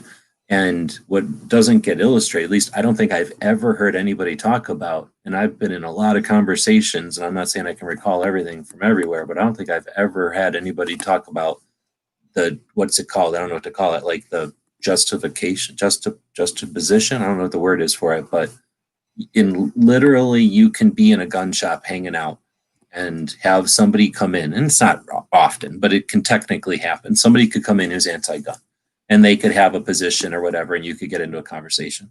And let's say, try to defend the concept of gun ownership or something, right? And then they leave, and then y'all going to look at each other. Whoever hasn't left the gun shop is going to look at each other and go, have your little after action of how that conversation just went down. And literally the next human being to walk into the shop could be the guy Clover just talked about. And that is a weird whiplash, like going from defending us to, everything, to trying to get let's just say a FUD to understand, like, in summary, what Clover just said. You know what I'm saying? Like that concept of allies and enemies and the subtlety between them and that kind of stuff. And that's where, like I say, there's nobody to go, oh yeah, you did a good job talking to that anti. And then 5 minutes later, oh, you did a good job talking to that like crazy, unaware gun owner guy. And, that's so, I don't know. I'm just, I guess, saying something. That has anybody else ever seen that aspect that we have to deal with occasionally? Or I don't know, maybe often, depending on your circumstance. Well, it's like we've talked about before, G. I mean, being in Northwest PA, I'm kind of in FUD country. As I've mentioned, most of the shops around here, you walk in and it's your bolt action hunting rifles, lever actions, your pump action shotguns, and that typical stuff. And then, of course, there's the handgun selection, but even that, it's not anything extravagant. You're going to have your Smiths, your Rugers, things like that. If you thought you're going to find something like a FN or a HK or something like that, there's only a couple shops that you'd be able to go to. So I think I've also mentioned, I used to be a FUD up until, I'd say it was probably 2010, maybe 2011, somewhere in that ballpark. I was at a gun shop that was on my way to work, and I was talking to the shop owner because I was going to gunsmith school. And I just said something about hunting, and his words were, "God damn it, it's not about hunting," and that was my come to Jesus moment. And I was so blissfully unaware of what I was doing. I always thought, oh yeah, I'm for gun rights and things like that, but just the rhetoric I was using, I was like, it just never struck me before until that moment. And since then, I try and talk to other firearms owners that I know or that I bump into. And like I said, it's kind of FUD country here. Everybody's worried about their hunting rifles and things like that, but there's a lot of stuff that they're like, I'm not too worried about that. If I had $1 for every time I heard somebody say, oh, I'm all right with background checks, I'm all right, if they did a 3-day waiting period, I'm like, why? What do you gain from any of that? What are you acquiescing to those things for? And I'm not sure if I've ever changed any minds, but I know I've definitely had the conversations. You got to look at it, I think, because that's an interesting one. That kind of the same. Well, that's a specific, I guess, of this type of things that I was talking about when a gun owner comes in, right, and it's not paying attention or doesn't really care about 2A. So, you know, it's unrealistic for you to be able to say like some magic words. They come into this conversation, either a friend of yours or somebody you'd never met before, but you're having this conversation with them. It ends up into this conversation you're having. It's not like you're going to be able to go ABC and then they go, you are correct. And now I understand, and I'm going to preach that gospel. Like I'm going to carry forth the word, right? Like that's unrealistic. And you don't expect them to go, oh, after talking to you, I'm doubling down on my position and I'm never going to take your position. Right? That's the other opposite extreme that's unrealistic. So it's got to be something in between, just looking at it realistically, right? So, you're not going to expect them to change in front of you. The best you can hope for is to lay something down that is, I don't know what to say, like basic enough or obvious enough, or like has some little kernel, like is a catalyst, has something about it that catches so that they leave. And this is like one way, maybe this isn't the only way, I guess, but potentially to leave them with something in that interaction with them, that when they ever think about the interaction or think about the topic again, it's there, it sticks with them, so that when it's their interest and it's they thought about it and they're bringing it up, and it's they're going to go onto Google and look, or they're going to poke around on their phone and figure this out, or you know what I mean, like they're on the bus and they're like, they just can't get over whatever it is that you said, they're going to prove you wrong, and they go figure out that you were right. Like that's, I think, the goal, right? To get them to think about it in the future, or to ideally like investigate it a little bit more. And you don't get that by demanding it or grabbing them by the shoulders and making them. The best you can do is like give them that itch, right? Like give them something that sticks. And maybe that's what Garrett was actually getting at, is like how to give them a fun fact that is like, dang it, like that can't be right. Maybe that's the way to say it. Like, dang it, he can't be right about that, or she can't be right about that. And then they go figure it out. And then you can't, you know what I mean? Like you can't pay for that when somebody decides like, oh, dang it, like that is the right way. Absolutely. And I think that might be where some people get discouraged, maybe, is they're expecting to have that person flip in that conversation that they're having with them. And that's not an expectation I ever had, because I know that's completely unrealistic. But like you said, if you can plant that seed, whether it's a seed of doubt, a seed of just wanting to prove you wrong, whatever it is that makes them go and look into it a little bit more and realize, oh, wow, this guy was actually telling me some facts, and these things are making sense, and get them to dig deeper, even if it is a slow transition. Let's say it takes 6 months, a year, however long. If in the end they convert to 2A and not just pro gun, I think that's a win.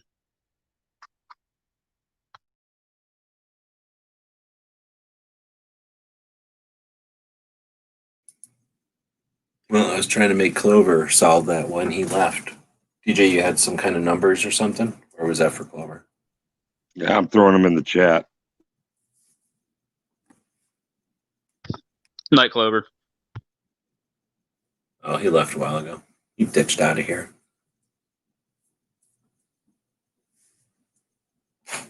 He just shows up for all the candy and stuff in the green room. Well, you know what it is. This room's not big enough for 2 FUDs. If it's not FUD enough, he'll leave. We'll go sit by a fire and polish a shotgun or something. He's probably like, whoa, barbecue used to be a FUD? He's going to realize I'm a fake FUD.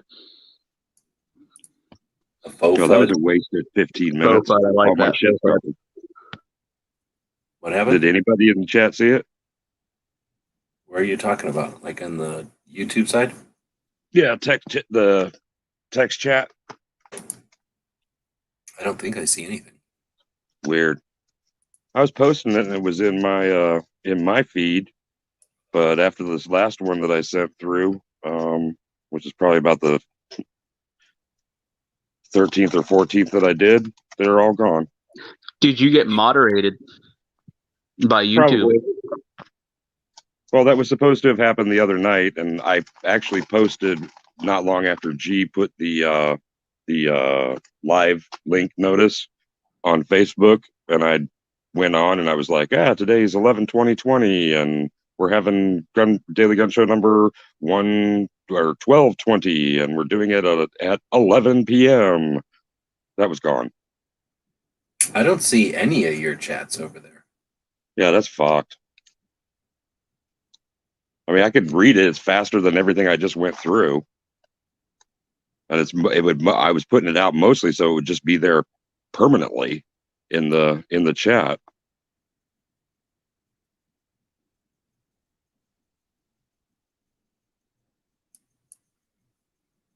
As Trump's presidency draws to a close, here's a look at what we know and don't know about crime in the United States based on a Pew Research Center analysis of data from the federal government and other sources.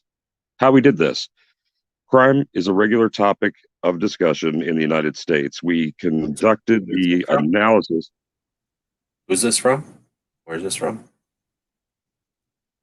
The Pew Research Center that I brought up last night. Okay. And they're taking their stats from the FBI and from the Bureau of Justice Statistics, which I think is a division of the Department of the Interior or something like that. Anyway, the analysis relies on statistics published by the Federal Bureau of Investigation and the Bureau of Judicial Statistics, which is the statistical arm of the U.S. Department of Justice. FBI statistics were accessed through the Crime Data Explorer. BJS statistics were accessed through the National Crime Victimization data analysis tool. Information about the federal government's transition to the National Incident-Based Reporting System was drawn from the FBI and BJS, as well as from media reports.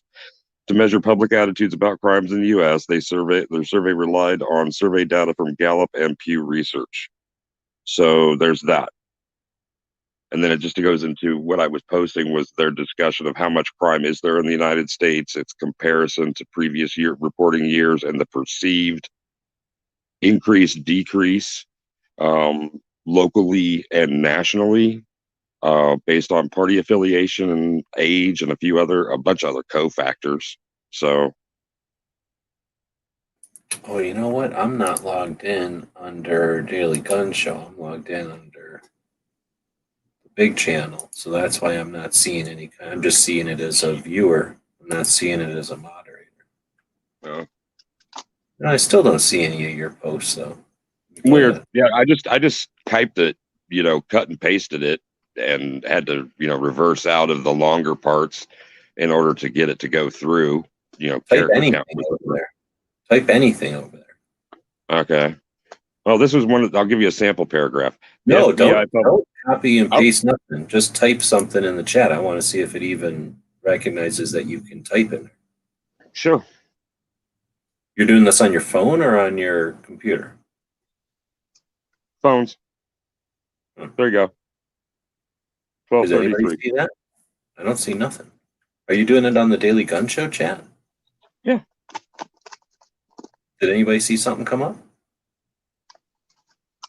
Let's see. At 12:22, so 11 minutes ago, Obergrupp and Fulmer said how to use it. I lent her my Smith & Wesson Model 10 and taught her who to use it. You guys have that? Yeah, that's the last one I have, and then I just posted this right.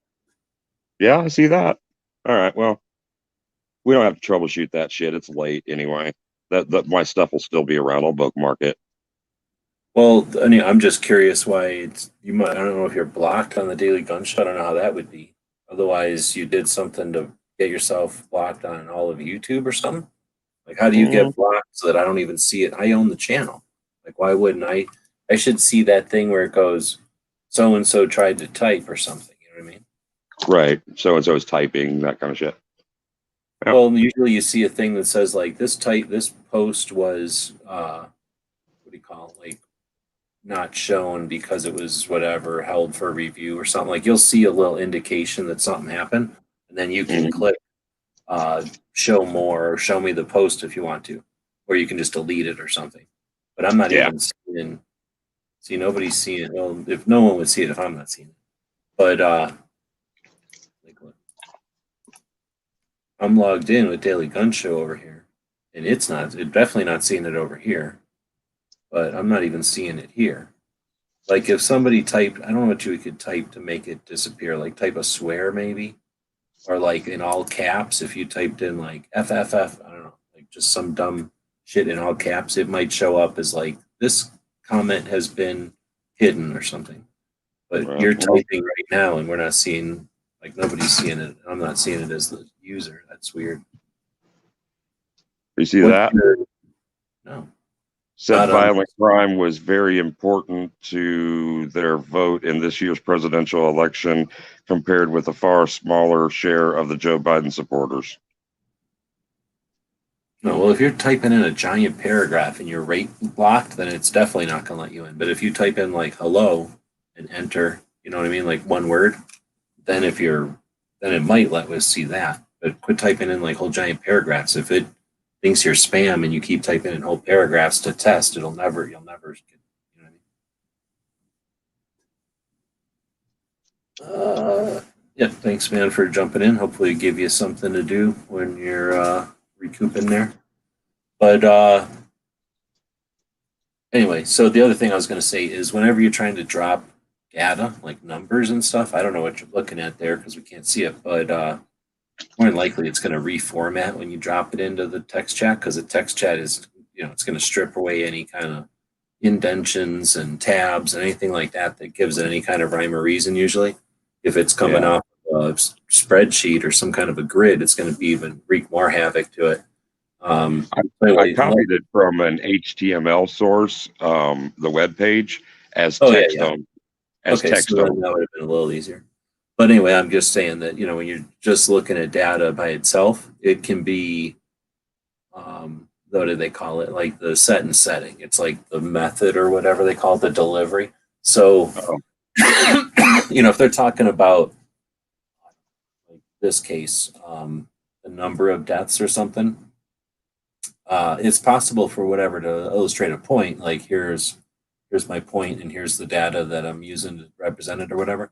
But if you're just like looking at the data, what I think you miss when you're looking at, and this can be from any format, even the format that they provided in, is what they're not showing you. Like what are they omitting? What did they not bother to look at?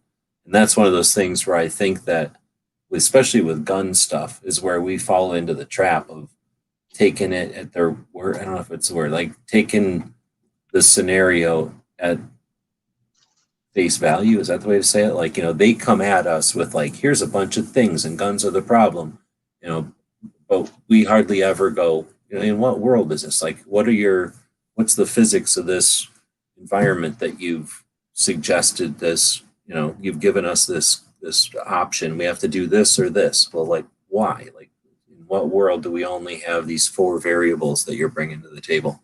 And that's one of those things with all this data.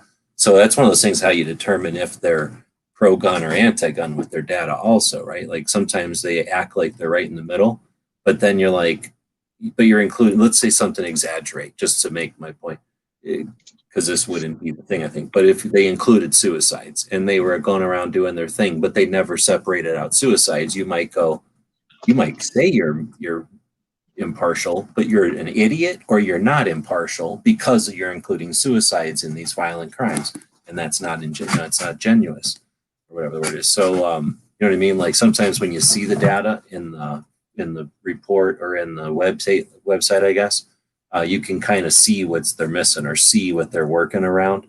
So I don't know, just bringing that up out of nowhere. Can you tell? Is there anything there? Is that supposed to be like pro-gun data, anti-gun data? Is it supposed to be middle? It's just an interpretation and charting of FBI and justice, whatever I said, statistics. There's no spin. It's it's a bipartisan thing. It's just, folks who FBI would have recorded all of those things, and the only difference in the Justice Center stats is that they actually interview people who were to determine if they were victims of a crime, a violent crime, and that way they're kind of fleshing out the unreporteds. So they take that apparently as a ratio of reported to unreported when they make these additional contacts. Well, I've been up since I read that shit last night, so that's why I was wholesale cutting and pasting and just making the length fit and doing it as text only. But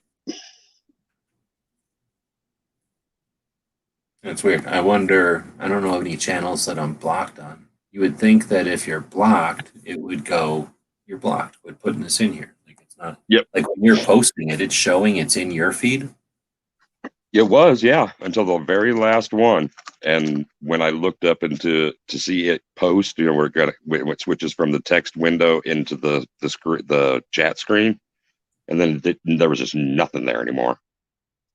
And I've been doing it for like 15 minutes while barbecue was talking. For the most part, I was listening. Not a big deal. If we ever figure it out, that'll be good for us. Mainly to try to figure out so we don't waste anybody's time again doing this. Like Yeah. anyway, so Well, any other topics then tonight? Can you tell us more about the laser? Because tonight was Friday is also tech talk, I think.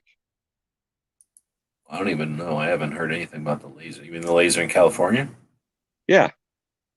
It's just a laser that's like a little bit bigger than a printer that I could get cheap, but I can't imagine it's still available. I mean, it was a month ago or something, right? Oh. I don't know. It was only going to be a laser the size of a whatever, so it wasn't going to be like cutting through half-inch thick metal. It was barely going to be an etcher more than likely. It'd been neat to have it, but I mean, how much time do I have to work on the robot? Really? I mean, it'd been nice to have it if somehow just showed up, or I could scoot over to California. But oh, the other Yeah. thing is, every time I asked about going to California, it's like, oh, you got to wear, it's just more draconian than here even. And it's not that I'm scared. I'm just not really necessarily looking forward to delving into California unarmed at a time of stress with everybody crazy. And you know what I'm saying? You know how I travel. I don't travel to a hotel or something. And I don't know if it's bad enough going to California. There aren't they're not like cool with people just hanging out in parking lots in California all night long, or you can't even park on the street in California. You have to have a note from the house you are with, and then they have to call the police. Like everywhere I've been in California, they have to tell the police that I'm allowed to be there, and then put a piece of paper in my windshield that I don't get a ticket or whatever or get towed. But for the most part, they don't want you in California just hanging out. So that's when it's normal and it's pleasant or whatever. So I don't know what it's like now. Anyway, so it was more of a, hey, if we got on the road, then if I'm already driving, then it's just another 16 hours to book to California and come back, say, hey, eat dinner or something, and then get the hell out of there, but not necessarily stay there.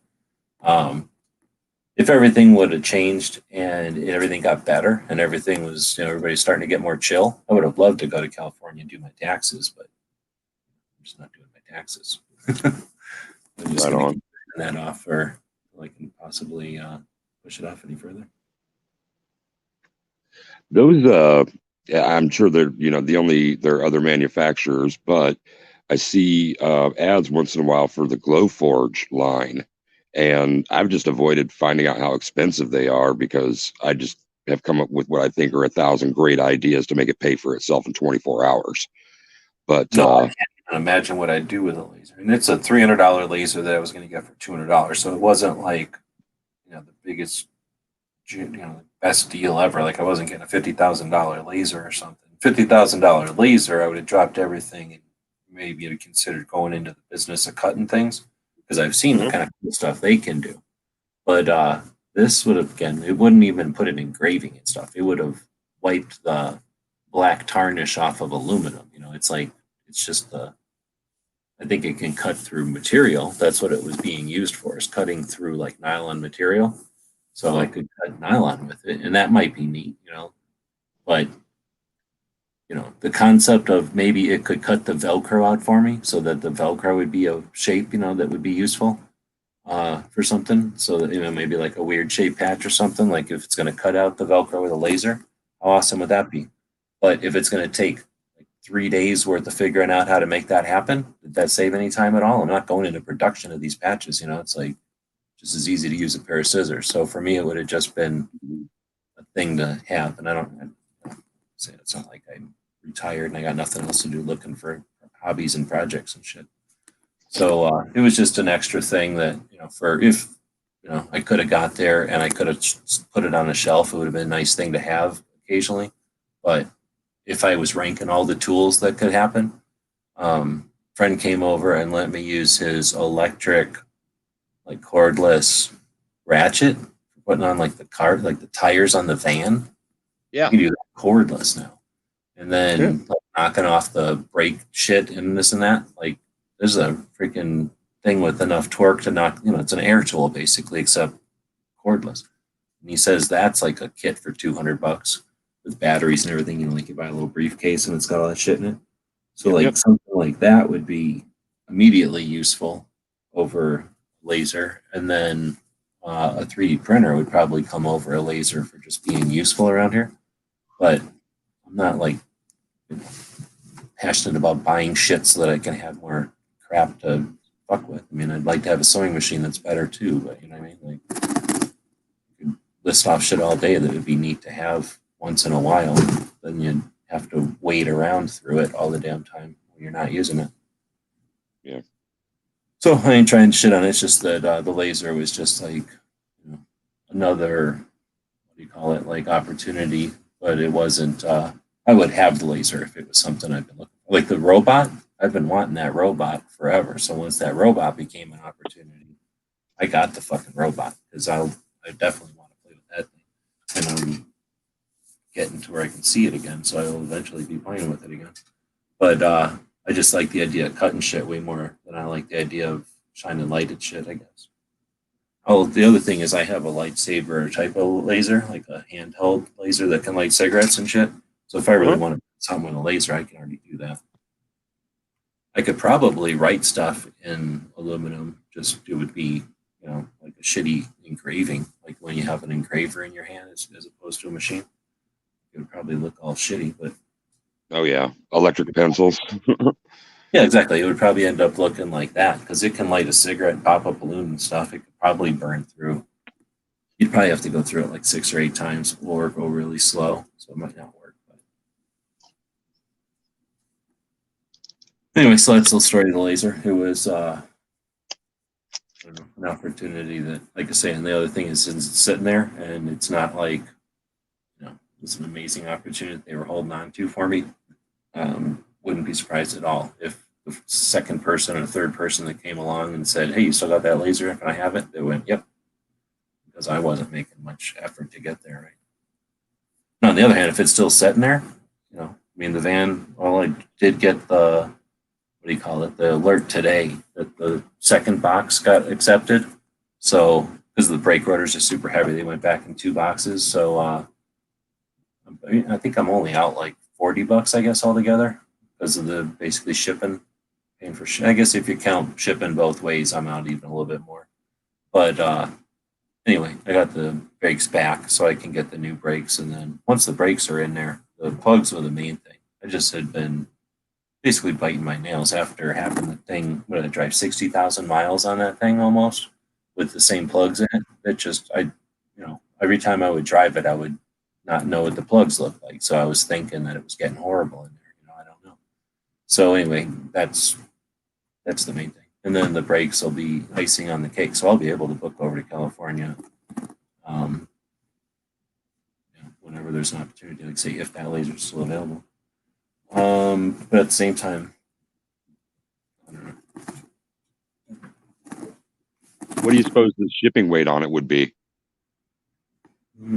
More than it would be to put it on Craigslist. There's no way they're going to put it and ship it to me when they could put it on Craigslist and just have somebody come over and pick it up and it'd be gone. Yeah.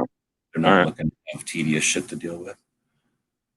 Like I say, it's not an incredible laser, and I'm not getting it at a great deal. It just was a thing that would have been another opportunity, another reason to go to California. Same as like, I could have said, hey, to Hosh or something. Like, wasn't.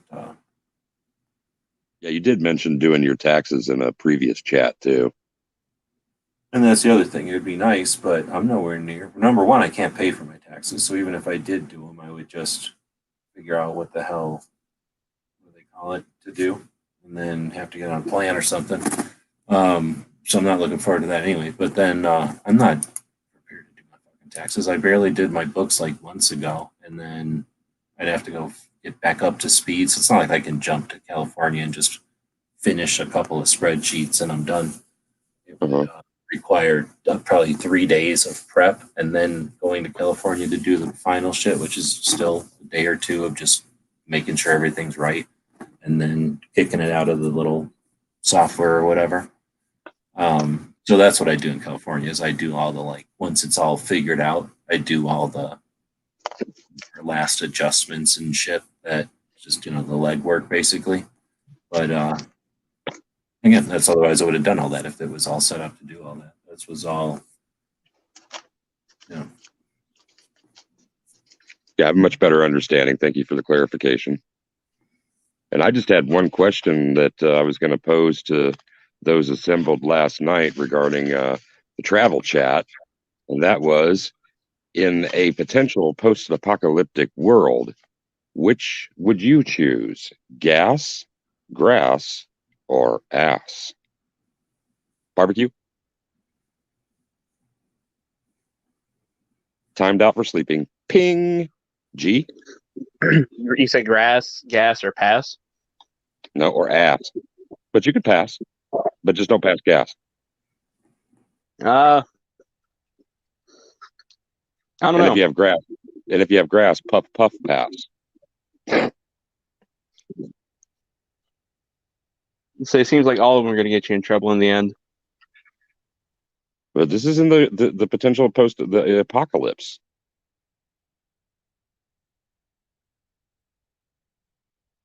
Doesn't sway you left or right of center.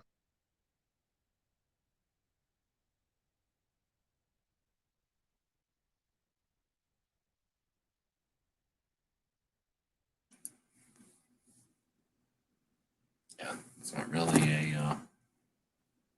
I don't know. Probably gas is the only option, really. It's Mad Max type of shit. Yeah, that would have been my answer. Well, that is my answer. It was my question. Okay, so should have been considerably more rhetorical. All right, well, so I'll quit showing this. This is just showing that we couldn't get the comments up earlier. But let's see, do we have anybody? I'm still signed in over here. I haven't signed in a while. Got comments over here. Let's see, Spencer cartridge for hire. Oh, maybe he froze. Made a now vanished comment for the chat. Started rolling about the thumbnail featuring the lead heads and their lured adventures. Yep. So that was a comment about the one that got that show. A couple of shows. Well, we get 2 shows deleted. I think we did get 2 shows deleted. And then I should probably pay more attention to the comments on this channel because it's collecting Russian bot porn links. Great. YouTube is weird. It'll pretty much automatically block, the Russian porn link type of garbage, whatever. What do you call it? Like spam channels that come in and just drop links for no reason.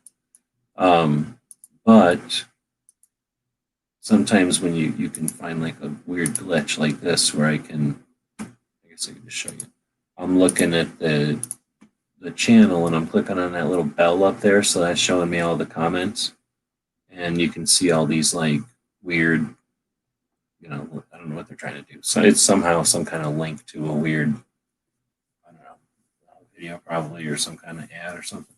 Anyway, you wouldn't be able to see them if I went into this channel and went to comments or whatever. You wouldn't see these because they're automatically blocked because they're obvious spam. But when you look at it through this angle, for whatever reason, you see them all. And it freaks me out a lot on the big channel because the big channel gets a lot more of that stuff and you never see it because it doesn't show it to you normally. But like I say, when you get these weird views of it, what I'll end up doing is just clicking hide channel or mute channel, I guess, just to make sure that they can't come back and spam us and whatever. Anyway, it's a little distracted there as I was, like I say, I haven't logged into this channel in a while. I was surprised to see how many of those things had shown up on this little tiny channel.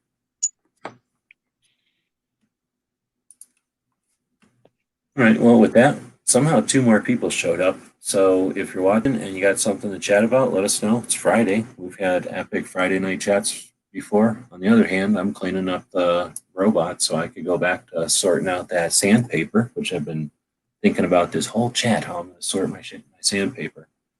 Actually, I have a place that I found, a thrift store that has the things for stacking paper, like, I don't know what to call it, like a paper organizer or whatever. Either get those made out of plastic or you get them made out of metal. And this place has a bunch of metal ones that were $1. And I was Nice. about to buy 2 of them because I can really use them. And I just waited around way too long to pay for $2, And I could tell that just the way the lady was acting, that it was going to be one of those kind of situations where it was going to be not worth the $2 or whatever. So I just left the things there. I was like, all right, forget it. It's going to take like at least half an hour to get these damn things. And it's no longer worth any kind of discount, right? I could go to anywhere and buy these things for $3. So, because they're, you could buy those kind of things used at a thrift store for just a couple of bucks. Anyway, that's what I'm thinking about is this one place where I know there's a couple of them that only cost $1. And I've been looking for an excuse to go back there and buy them for $1. I don't think anybody, this place is pretty big, so I can't imagine anybody would go in there and buy them unless they happen to be looking for them. So I'm pretty confident they're still going to be there. But I don't have them. And I don't even know if they're open tomorrow. Shit, tomorrow's Saturday. Anyway, I don't know when I'm going to be able to get those things. So I might go in there and just use something else to sort my sandpapers. But as you've seen earlier, all I got to do is sort some sandpaper, and I'm pretty much down to my robot. It's a naked robot at that point. So that's the threat. You can either talk about stuff, we can have a conversation, or I'm going to go clean off my robot somewhere. What do you think your first project will be with the robot? It's a DJ question. You're asking like 6 times. I don't know how much effort I'm going to be able to put into cleaning off the sandpaper tonight, and then I'm going to have to wake up and do other things tomorrow. So don't act like I got time. Like my time is my own. I have no idea. And anyway, so I don't know when I'm going to even get to clean off my robot. Once you clean off the robot, you got to make sure that like the pieces are still all there. This thing isn't like you go to the store and buy a robot. This is somebody made plans, and then you buy a bunch of parts, and then you assemble them, and then you go to this website and you try to figure out how to upload their software to this little Raspberry thing that's glued to the side. And then if it works, it works. And if it doesn't, you start troubleshooting it. So it's more of a hobby project, like DIY thing that's really big. So I like it and it can do stuff, but I've never successfully got it to work yet, really. And I just barely got this one new part that should make it nicer. But anyhow, that's a long ass way of saying by the time I clean it all, I still have to put it back together and then try to remember how to work all the software and stuff, which I was just barely figuring out. And then run some tests just to see if that new part that I'm talking about actually does change anything. Because I think I only ran like 2 actual parts off of it that way. And once I got my bearings again, then I can start making stuff. But I've never made an actual thing off of it yet. All I've got is a bunch of like, I don't know, weird errors, like weird mess ups. I've been learning how to not do stuff, or like learning how to fight the warps and hills and valleys and how to deal with that. But anyway, I'm way far away from ever having. This isn't like a printer where I like, oh, I have something, I made it on my computer, and now I'm printing it, and like, dang it, I got to figure out that printer driver, but now it works. It's nowhere near that. It's way more nuts and bolts, and it's more like if somebody bought a bunch of tires and some transmission parts and an engine, and then some doors and some sheet metal, and made a car. And now I'm trying to make that car work. Like there's no instruction. Well, there's some instructions, but there's very little like pieces of this that aren't screwed together. So it's been sitting underneath all this stuff. I wouldn't be surprised if I have to like literally, maybe even take it all apart and put it back together, but like tighten every bolt type of shit, because it's almost like one step away from an erector set. It's literally just a bunch of like materials and parts that you buy and then put them together in this particular arrangement so that the Raspberry Pi can make everything work. So yeah, I have no idea. Plus, what the hell, dude? It's coming into this whole craziness of Thanksgiving. I guess I don't really have to worry about too much Thanksgiving, but normally this would be a time of year when you have to do stuff for people and do you don't get the time you would normally have to work on stuff. So I'm not thinking of this as like any kind of deadline. I'm just because it's nice out and whatever reason the pace of today worked out. I had like an hour or something before the show. I just started going in there, or I was listening to that show was on earlier, Gizzard Show, and it's just like, well, I'm not tired. I'm going to go in there and start cleaning off that basically a giant box of screws and bolts and cotter pins and shit. And a multi-tool. So before, Tim was saying he wanted the multi-tool and nobody else really was fighting him for it. I was hoping to see some sort of fight or chat battle or resolve. I could have got into a fight for that, but I thought you were going to do some sort of like trivia question or something. Yeah, but nobody did anything. He was just like, I'll take it. And everybody's like, okay, Tim can have it. Okay, well, that's pretty easy. So then I guess Ghost gave away a patch, and we really jumped in on that. I recommended giving it to the guy who from California. See, I don't know where you come up with that because I don't know if, number one, if there's a guy. I think there is definitely one. Am I supposed to screen share? But I don't know if there's just one. There might be more than one. Okay. Thought it was like a new name, an unfamiliar one or something. Like they just gave you a first name or some shit. Oh no. That's probably when I'm trying to. If I go in here and it's like the person's first and last name and like some address that why the hell would I know anybody's address, right? But like the state or something doesn't ring a bell, and I don't know, like when Rick lived in New Jersey or not New Jersey, Rhode Island, right? Like nobody ever does anything from Rhode Island. So if I would have gotten an order from Rhode Island, I could have been pretty positive it would have been Rick. But anyway, so there's no indication from like the person's name or their email or their anything else, like who they are. And sometimes where I'll say their first name, they're from California. But no, I mean, I got their address. I know that they're in California. But I was only saying California on that particular one because I was trying to describe them without using their address or anything.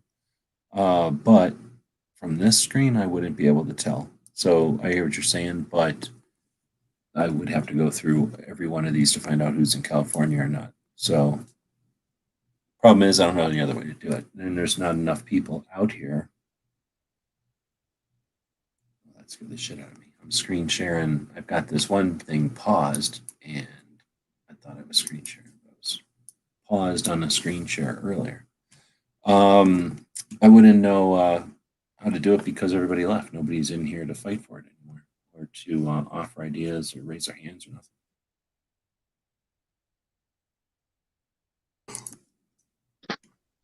How about as a bonus to the last order that came in during the show?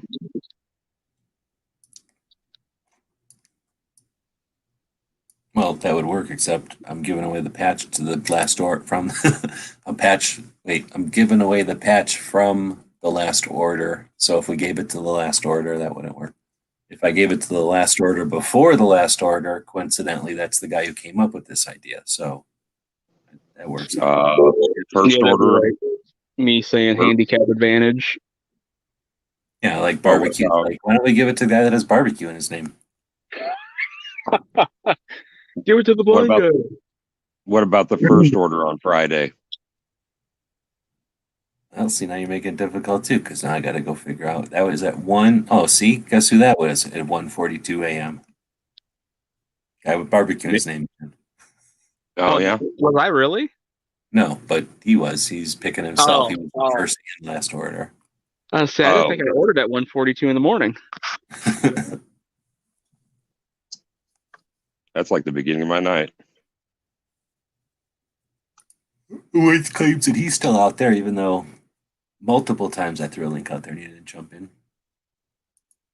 Of course it's rigged. The whole thing is rigged. I think it's because it's garbage. Woods, however, is one of the people that never told me what patch he wanted yesterday. So I do have Woods's order over there, and that's why I was miscounting earlier, because it's not all orders that came in today. This week, or I mean, I found that patch panel, I think on Wednesday. So that's when I actually posted the video, and what you and DJ and Woods both bought something on Wednesday. You guys technically got patches from that. Now, DJ told me what he wanted, so I knew what he wanted, but Woods never did. So anyway, I'll throw the screen back up here. And now it's picked through a little bit because of you waited around forever. But that's what happens when you wait around forever. Boarding house reach.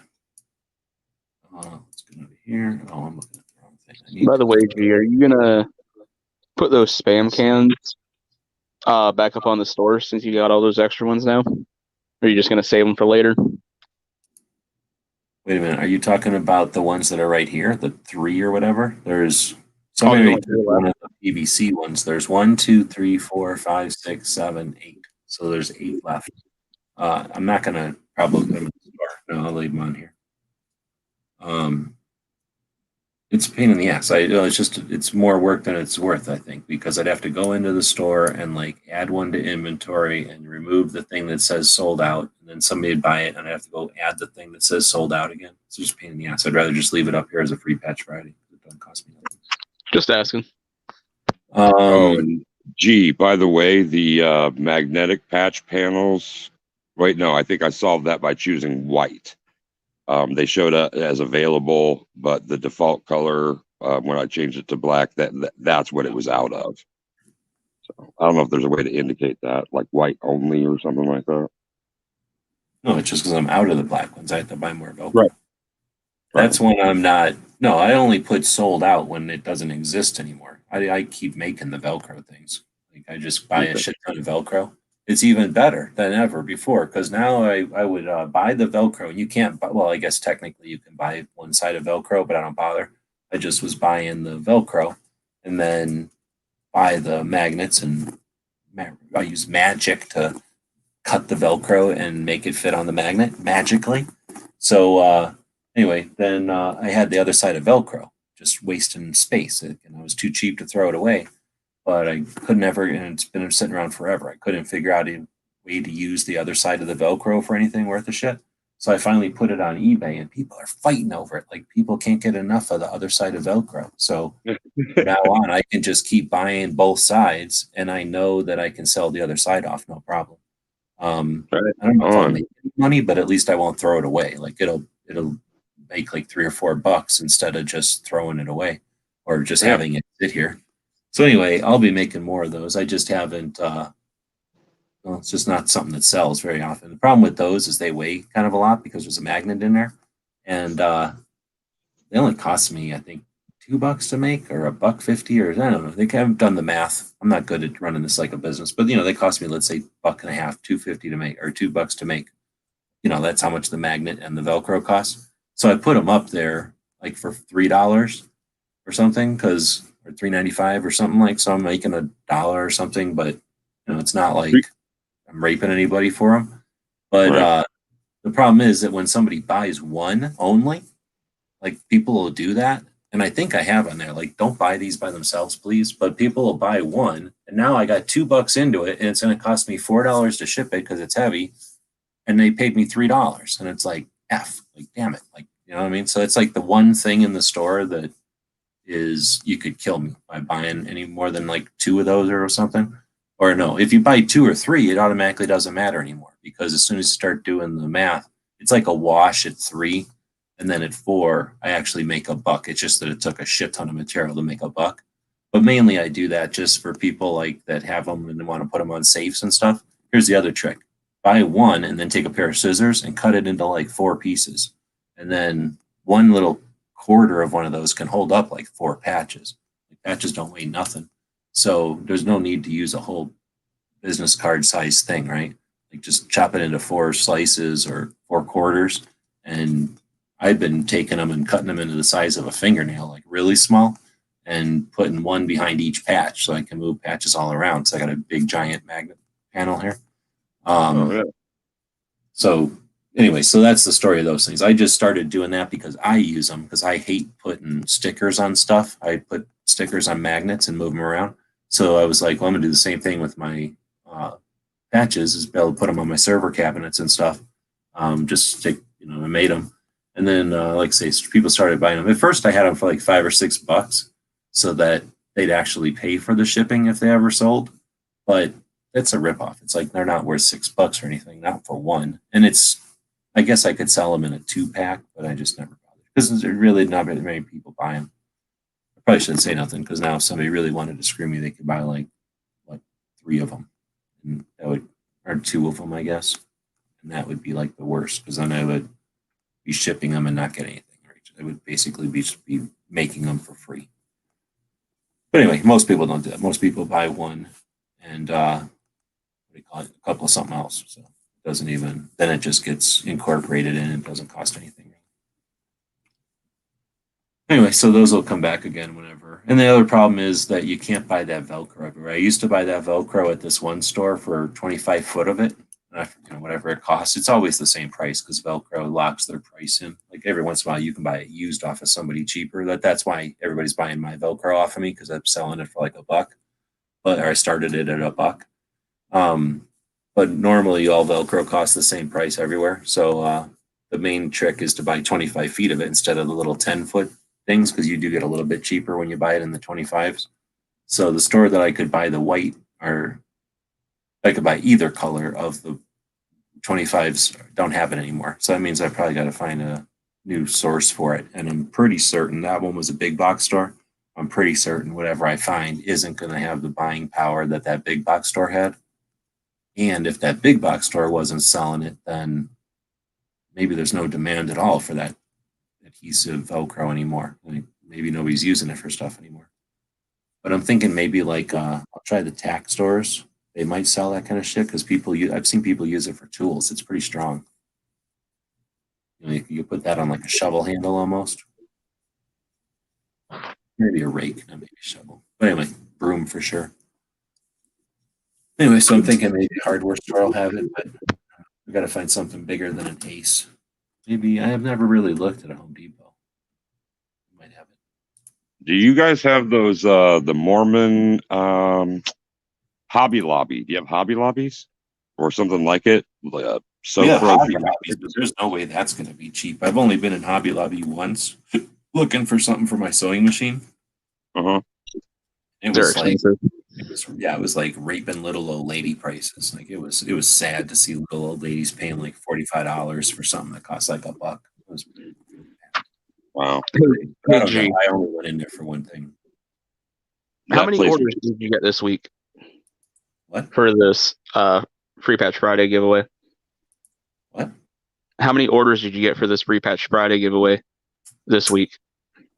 Oh, I don't know. I think it was orders or people. Orders. Because some people put in more than one order. We'll just say orders. Like, and are you able to look at them like in a list of an order or whatever? Oh shit, I'm screen sharing. What? 14 of them. 14. So let's go with number 6, and then that can be who gets Ghost Patch. Oh, look at who's picking number 6 all of a sudden. One. Well, what?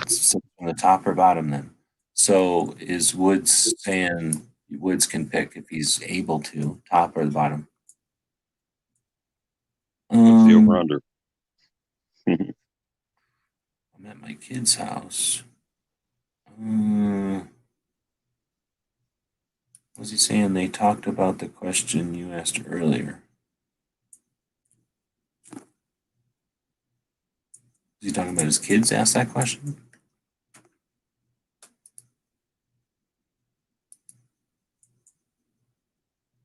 Anyway, so if he's listening and there's a lag, I don't know if he is listening, but otherwise, we'll just go with the first person that says out in the chat over here, who says top or bottom.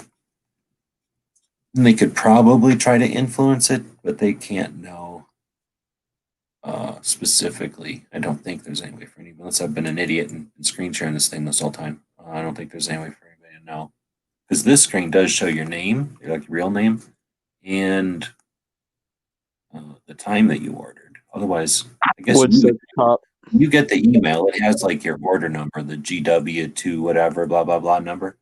I'm assuming. So that you would know, but you wouldn't know anybody else's order number. Anyway, so top. So I'm gonna go from the top. 1, 2, 3, 4, 5, and 6. Well, that would be Jason Stewart done. Cool. We just There we went go. earlier. All right, and then all that does is tell us who. That doesn't tell us which patch. Because Ghost came in here, bought a patch, and then was like, I don't want no free patch, give it to somebody else. And then he left. So which one did Jason get before? What do you What? have the most duplicates of?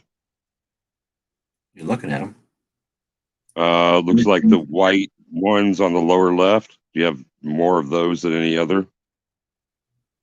Well, I could let Stuart just pick. There's no reason to pick. I'll give them a delayed pick. Yeah. It's not like they're throwing them away or something. Right. I could take another picture of it and just post it, yeah. All right, well that worked. So that'll be easy enough to remember. He's in chats all the time. So if you want barbecue, you can tell him, or DJ, but barbecue will probably see him first. Yeah, let's say. I know I see him somewhere, but I could probably just shoot him an email too because he emails me to go on his show. So That's cheating. You can do it in a live chat and it'd be more fun. it would be. You can call somebody. You tell Do we his still have to mom. give away the cassette too? Tell his mom, and then his mom could tell him. Is that the funnest way to tell him? No. Mm-mm. You tell his doctor, and his doctor could tell him while he's getting some kind of an exam. Is that the funnest way to tell him? No. If it's a proctology exam, it'd probably be a good way to tell him. Yeah. I think I feel a lump. What? No, you're getting a free patch. What? Oh, Exactly. That would, with that procedure being done, that would definitely be a pick me up. Hey Doc, you want to take off that Super Bowl ring before we do this? no. Ooh. But yeah, we still gotta give away that cassette too, right? Yeah, because somebody said send it to Snob. I ain't sending nothing to nobody that hasn't paid for shipping. I need some kind of money train running around sending free shipping to shit all the time. Well, we did number 6, so let's go with number 9 and do Autumn on that one since we're inverting the 6 anyways and did top before. So you're getting all yin yang with the 69. Is that the deal? Kind of. And I guess that would be what, 9 from the bottom then.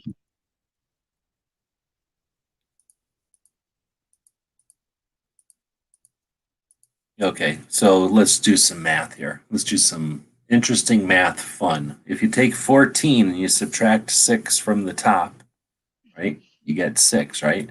Now, if you keep that numbering system and you go to 14 and you subtract 9, what does that come up with? Five. Same 6. Yeah, it's 6 again. So Was it? obviously somebody's in with Stuart and like, oh, let's just randomly pick 6 from the top. Oh, let's pick 4 from the bottom. Oh, it's the same guy. Okay, yeah, whatever. Yeah, I didn't even realize that was going to happen. didn't work. Send Angelina the 2 Live Crew. That would work, except it's a cassette tape, and she's like 14, so she doesn't know what that is. She'd probably think it's like I don't know what the hell she would think it is, a transformer maybe, and she'd try to take it apart. I don't know what little kids would think of a cassette tape these days. Has it got screws or is it plastic welded? Is it still sitting there? I don't It's see it. probably the cheap one. Oh, here. Oh, no, it's got screws on it. You could load it with something else. Thrift store cassettes are like what, 25 cents now? That's true. Just like load in some country album or something like that. Yeah, that would be the most useless joke to do, but it would be a thing to do. But it took forever to do that. Let me try to think. I know I've heard of it being done. I know I've taken apart cassettes, but I'm trying to remember if I ever actually did that. because it is kind of a pain in the ass to take it all apart, get all them little thingies back all together. I don't think I ever actually did it to anybody, but yeah, you take apart like in this case a rap CD, and you put country in there. I've handled tens, maybe hundreds of thousands of those damn things. I'm still pretty adept at it. Oh, you know what though? She does know what a cassette is because she was make that one patch that was a cassette, so she knows what a cassette looks Yeah. like. She probably never held one though. Like the Boogaloo mix or something like that. Yeah, some with swears on it probably. I would say give it to G23. He said I was responsible for him ordering patches today. I was like, I'll take credit for that. Did 2 Live Moo happen to order? Because that'd be great to send to him. No, I don't think so. Does That anybody bum. know what his real name is? Mick, I think. Well, you don't have to Right, say no, I it. got him. You could type it in the side chat, but or in the internal or whatever. But I don't. You know, when I know the people I know and the names I don't know, one of them has an email address that I do know, so I know who that is. And then, oh yeah, there's this. There is definitely one that I don't recognize the name, like the human name or whatever. Said never heard it said before. And then, like I don't think, and then the email has nothing to do with. Like I said, that's that one I was telling you about from California. Or whatever. I have no idea who that person is. Everybody else though that ordered, I think I know who they are. So it's possible it's that person, but I don't. Does anyone know where Moo lives? He doesn't live in California. I don't think. Michigan. Shit. Did it again. That's all right. He'd self-identify. Well, I would say he says it anyway, so it's not like a big secret. Yeah. It's not like you're giving out his house number. Shit, I'm sitting here screen sharing and looking at the private chat.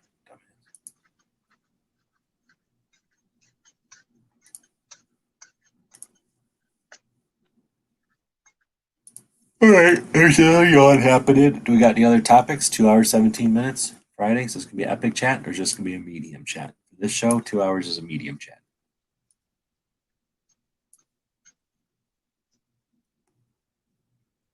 Looks like we got Woods. 7 other people out there. Claims there's 7 other people out there.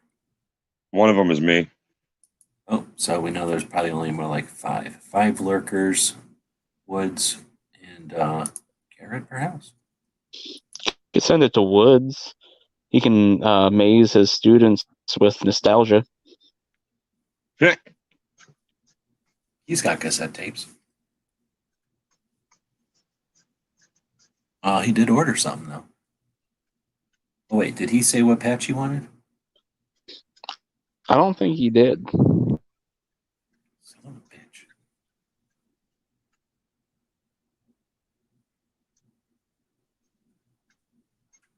No, he never did say that.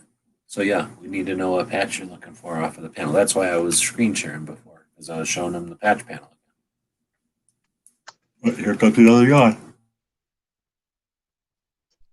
Crap, tomorrow's Saturday, isn't it? It is. All day it is. I'm saying Travis P11 does his show at the ass crack of dawn. Well, if it's your dawn, it's got to be his, like middle of the night, eh? Or does he live on the East Coast? No, he's another Nebraska guy. Right next to you. He lives right Oh, next yeah, to you. yeah.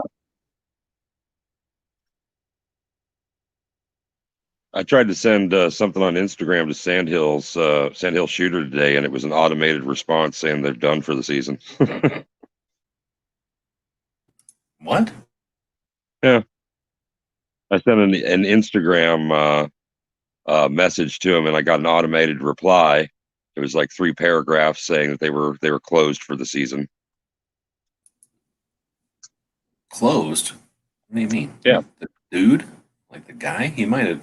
Did you contact like a restaurant or something? No, it was his account. It's just that that's what he uses, I would imagine, for his guided tours, his hunts. And maybe they're done with their season for now. of guides. Oh, he's a hunting guide. Yeah, I didn't realize he was actually a guide. My I bad. didn't know that either. he does hunts in the Sandhills. Imagine. Well, I knew he went hunting, but I didn't know that was his profession or whatever. I don't know if straighten he. up pieces in here. I don't know if he does that full time or not.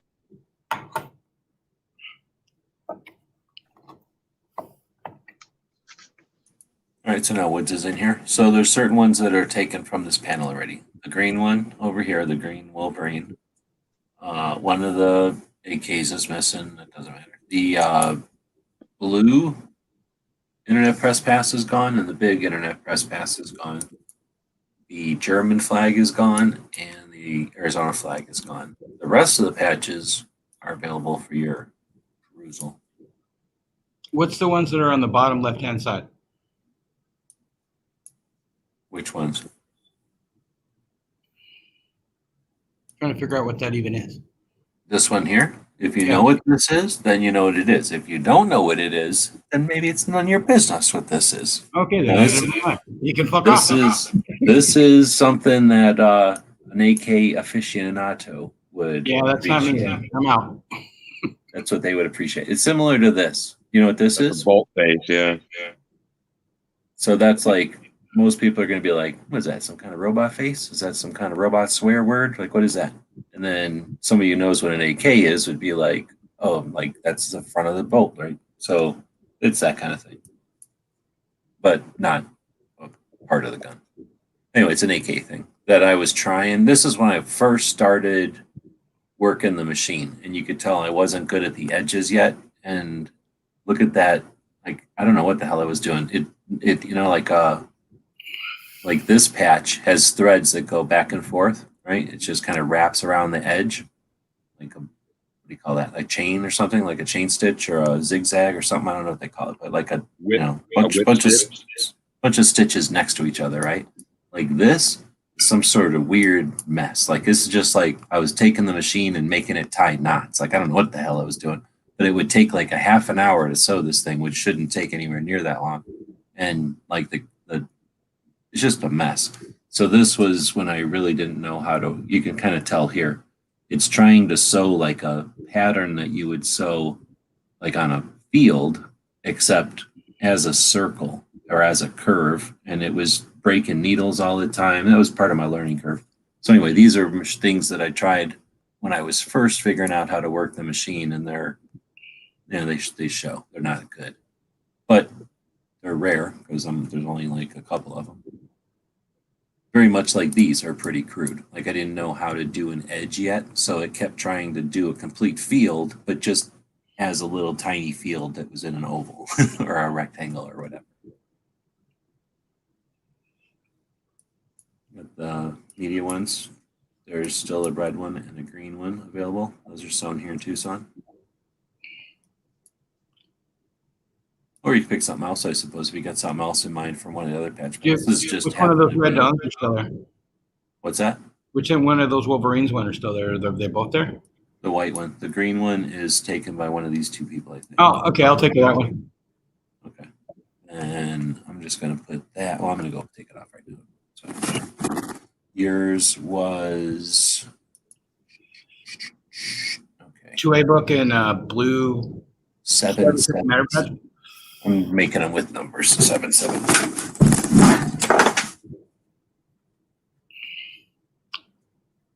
So you guys did a good job solving things tonight. I was stuck at my kid's house. My wife and her are watching some show.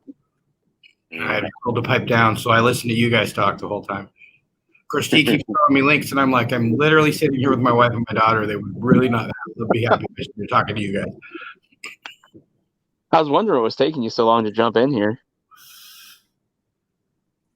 We'll just say the Real Housewives or wherever the fuck is the stupidest thing on earth. I don't understand how Real Housewives of like South Tacoma. Like, I want to see meth heads or something. Like, make that so much better. Like, you can go the other way. That'd be incredible. This is Dee Dee. She's been my old lady for Real Housewives of Compton. Oh no! Yeah.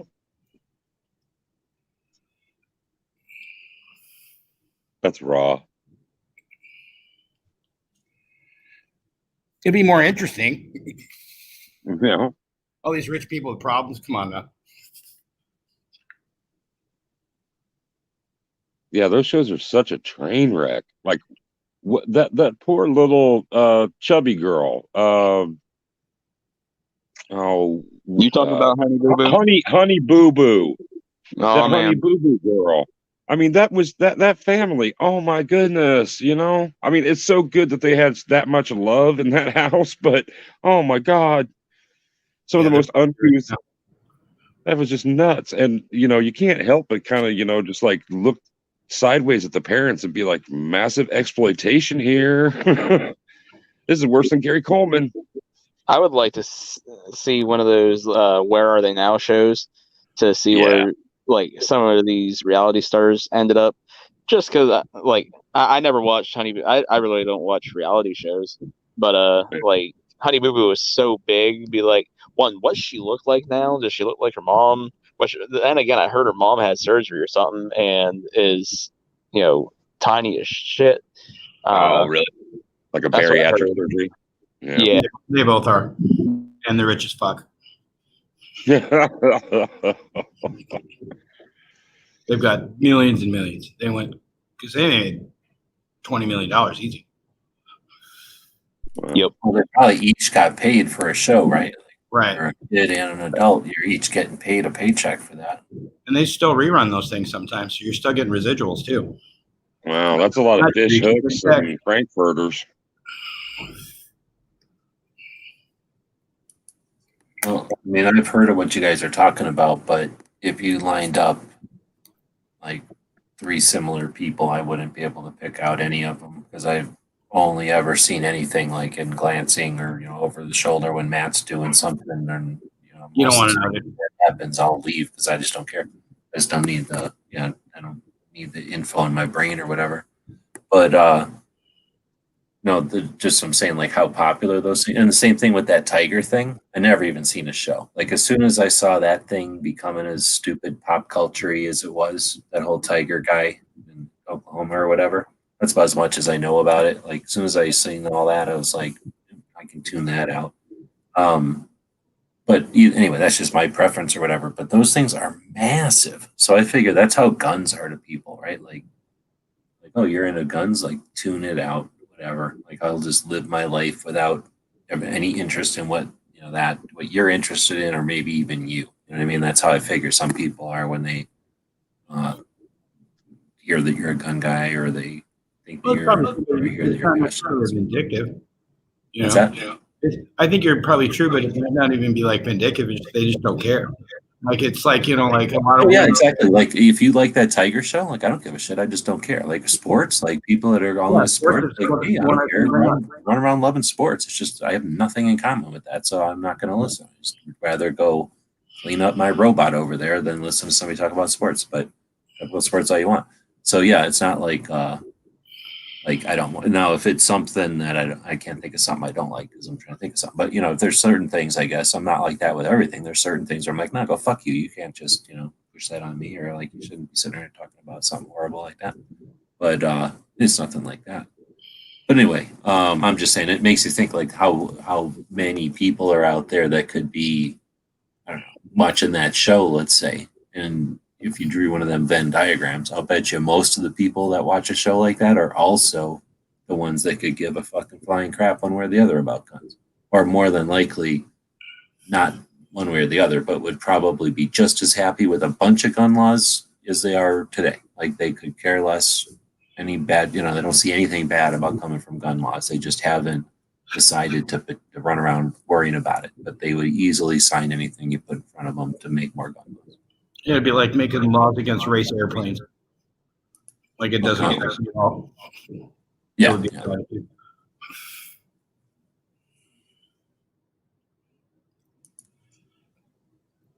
Well, I guess we don't need this anymore. I'll close that. Makes it a little easier to see stuff. So we got 6 people out there. If judging that all 4 of us are out there and in here, then that means there's Garrett and one weird lurker.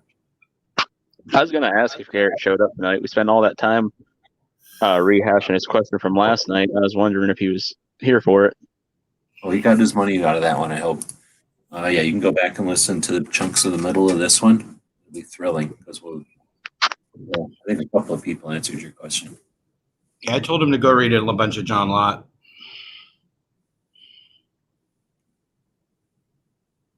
That's the place to start if you want to talk facts with non-gunners. You know, the one that we quote all the time, the 5 counties that are 90% of all crazy shootings. Mm-hmm. And you say that would be an interesting project to do, would be to do something where maybe a segment of a show or something where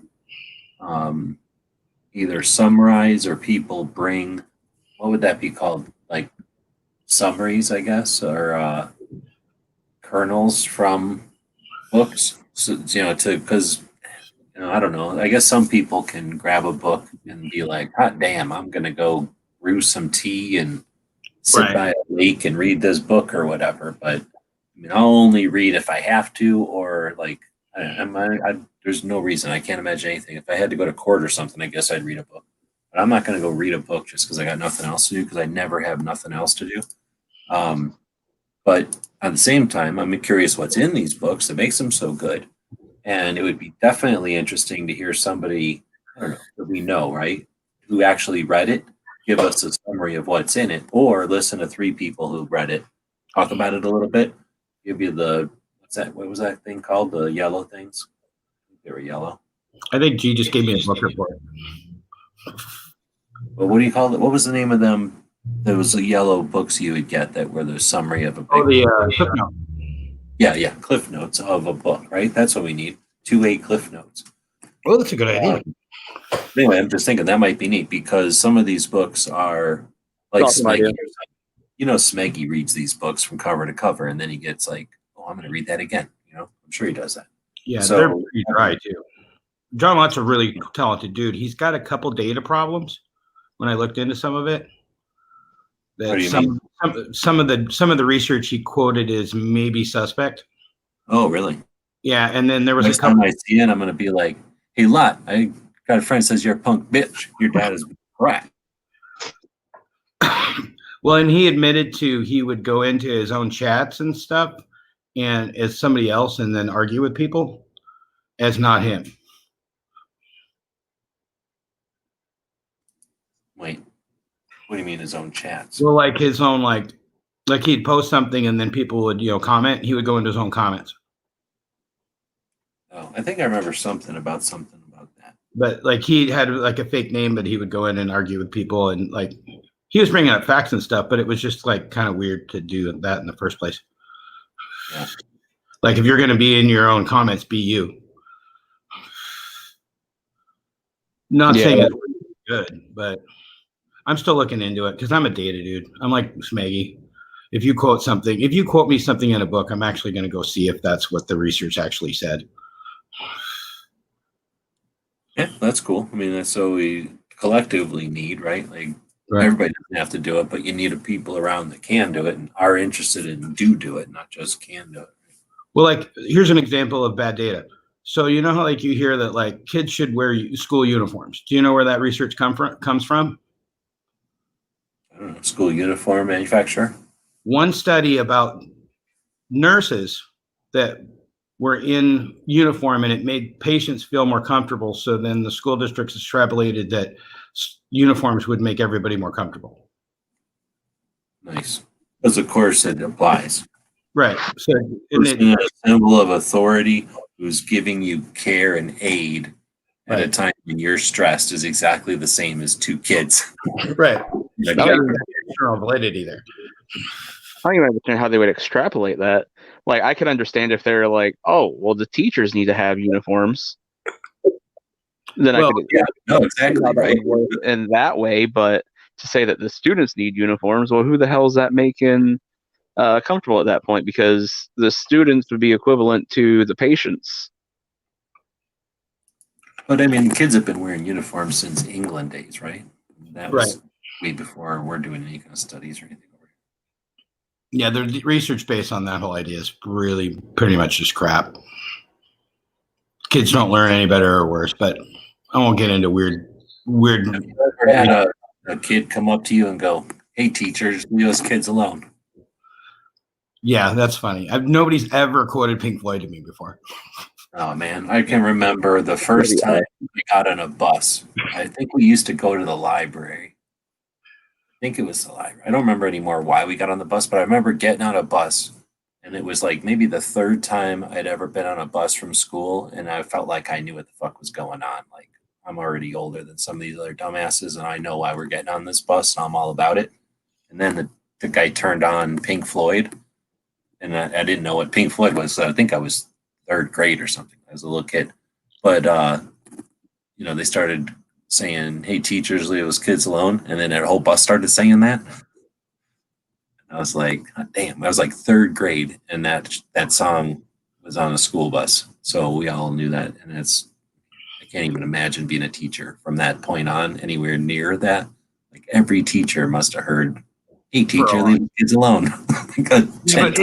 It really stopped about 15 years ago because the new kids have no idea what that is. Okay, all right. Just us. A little Pink Floyd. And I had no idea. I never heard because the Wall was like, I don't know if it was even popular because I was a little kid when it came out, but it couldn't have been that popular. It was like a 2.5 hour song. Like it would have been like The Dead. Like people knew of it, but no one heard it on the radio, I'm sure, because they weren't going to play it. Another Brick in the Wall Part 2 was released as a single, and it did well. It charted. That's why you knew what song it was when you were a kid. That one song, like none of the rest of the Wall was on the radio, right? I mean, people bought the album, but then they listened to it at home on a record. You didn't like hear that kind of shit on the radio. I don't think. Not as much. You heard the shit out of that though. My senior year, Comfortably Numb, also a single from that. My senior year, I had a psychology class.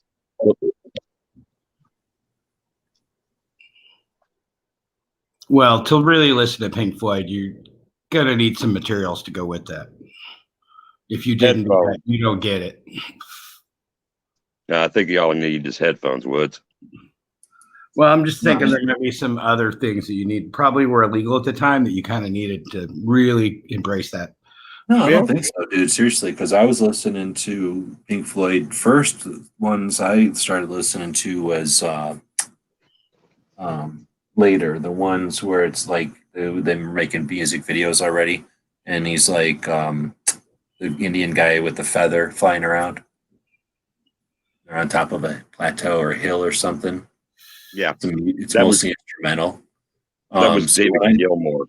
That was David Gilmour's version of Pink Floyd. I don't know, but I'm just saying whenever I started listening to him more, and I was not doing any kind of drugs or nothing. I just thought that the word poetry or whatever, along with I don't know how you call that, like ballad type of music, like really big music compared to, rock and roll is kind of small and right here, Pink Floyd, at least that kind of Pink Floyd is really big. So anyway, I just was really impressed. Like you say, all I needed was headphones. And well, back then I was a dumbass kid. So I had a fairly loud radio in my car. So, rolling around and driving around with that kind of stuff was pretty awesome without any kind of, I guess you need, like say, the listening to it loud was a part of it. I don't know if quiet would have been as impressive.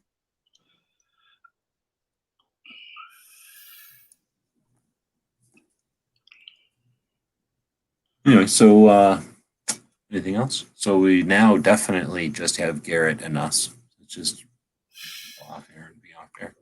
Or we talk about something, keep it going. But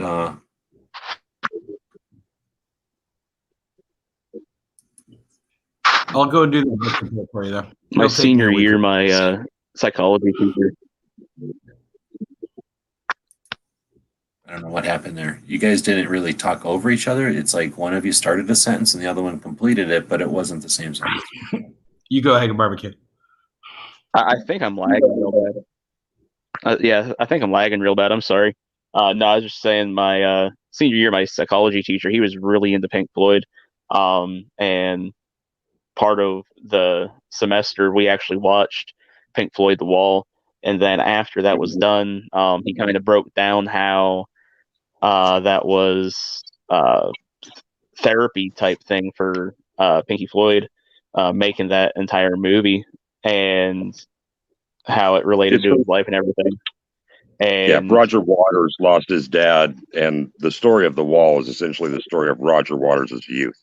He wrote all the lyrics, and he wrote 95% of the music. The version of the band that G's talking about that debuted with Division Bell and Momentary Lapse of Reason, that's in 1987. That's 4 years after the last Floyd album, which was not The Wall. The Wall was in 80. Final Cut was in 1983. In 1979, Roger Waters presented both projects as complete pieces to the rest of the band, and they voted on which one to record as the last one as a group. And they did The Wall. But Final Cut is just as good, and it's more from the perspective of the late adolescent and early for our adult life. Our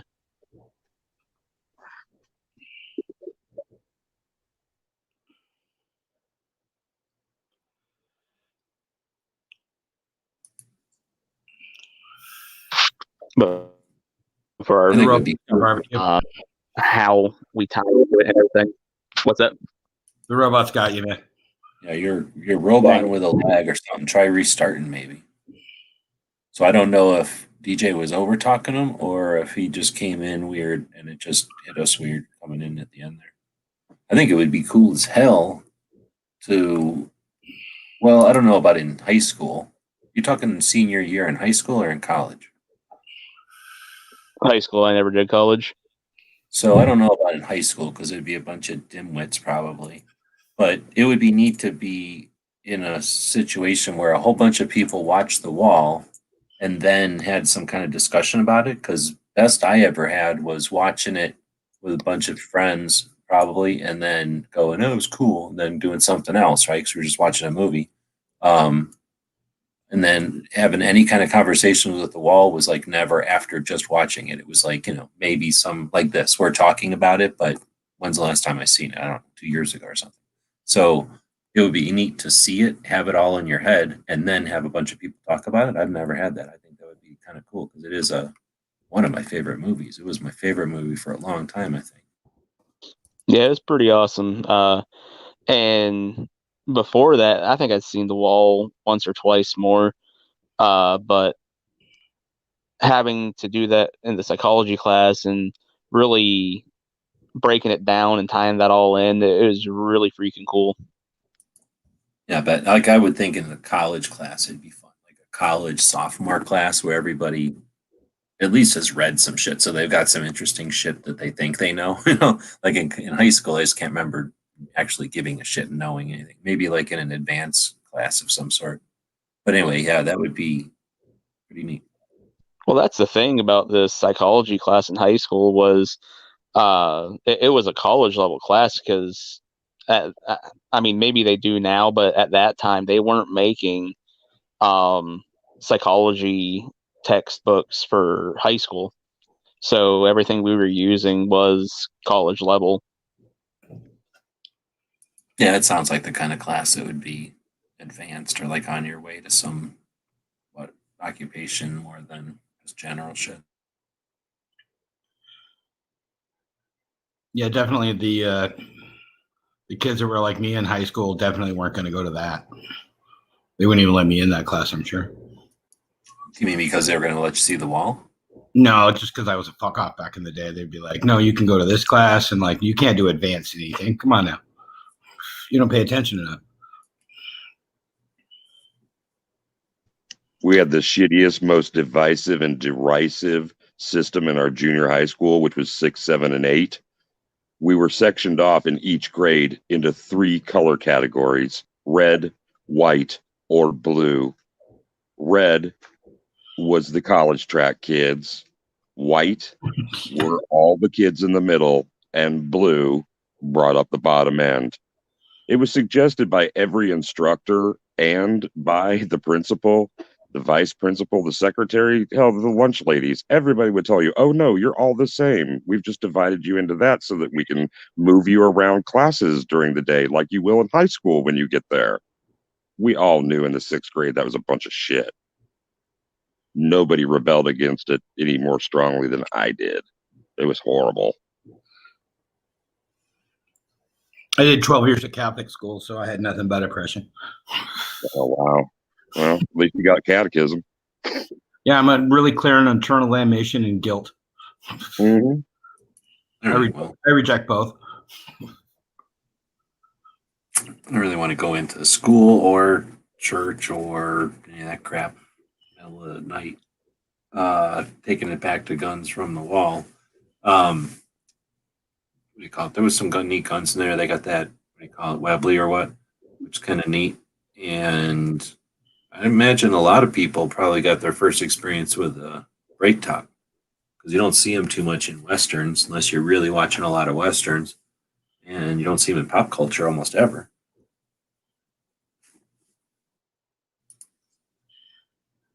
I can buy that. I don't know if I've ever saw one before that. And that goofy ass 4.55 caliber, it's about unique looking, you know, like is it rimmed? I think it's even rimmed. It's got that goofy, slopey bullet. You know, it almost looks like for us, at least for me, I remember seeing it and having to decide whether or not it was fake. Like looking at it and going, is that like some prop that they made up so that it, intentionally doesn't look like a bullet because their bullets look goofy compared to ours? I don't know if that was something that anybody else glitched on.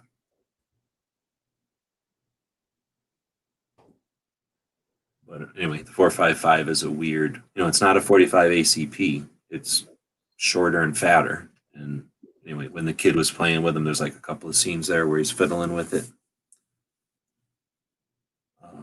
Didn't they have like an MP40 in that too somewhere? In the trenches or something, maybe. I just remember really the part where he's looking at that revolver. I think he's like, I don't know, when he's probably the age. No, I was older than that. Anyway, I don't know what age that is. 6th grade, maybe. He's like a kid that can talk and move around, do stuff, but he's not an adult yet. And he's finding the revolver in the mom's room, maybe, or something. And I think there's a scene like that, and it's before the bird scene. Yeah, I mean, there's only a couple of scenes where he's that age, I think. So anyway, that was the one I remember. But I do know now that you're saying that, there was some other scenes with war and stuff. And then did they keep the gun way later? Does the gun come up like when there's the wall and stuff later? Yes, it does. And the gas mask. People. And then it's almost like I don't know if it's a thing or not. Now that I'm thinking about it, because the wall is awesome. I really got blown away when I seen it. I really like how they threw the cartooning and stuff in there and all that. And like you say, you don't have to be told. Like you can tell that it's that story that it is when you watch it or what. But I think it's kind of neat that when they get to like, I don't know what to call it, like the weird scenes when he shaves his head and stuff, and then it's like the whole like socialist, like big brother, that's Sir Bob thing.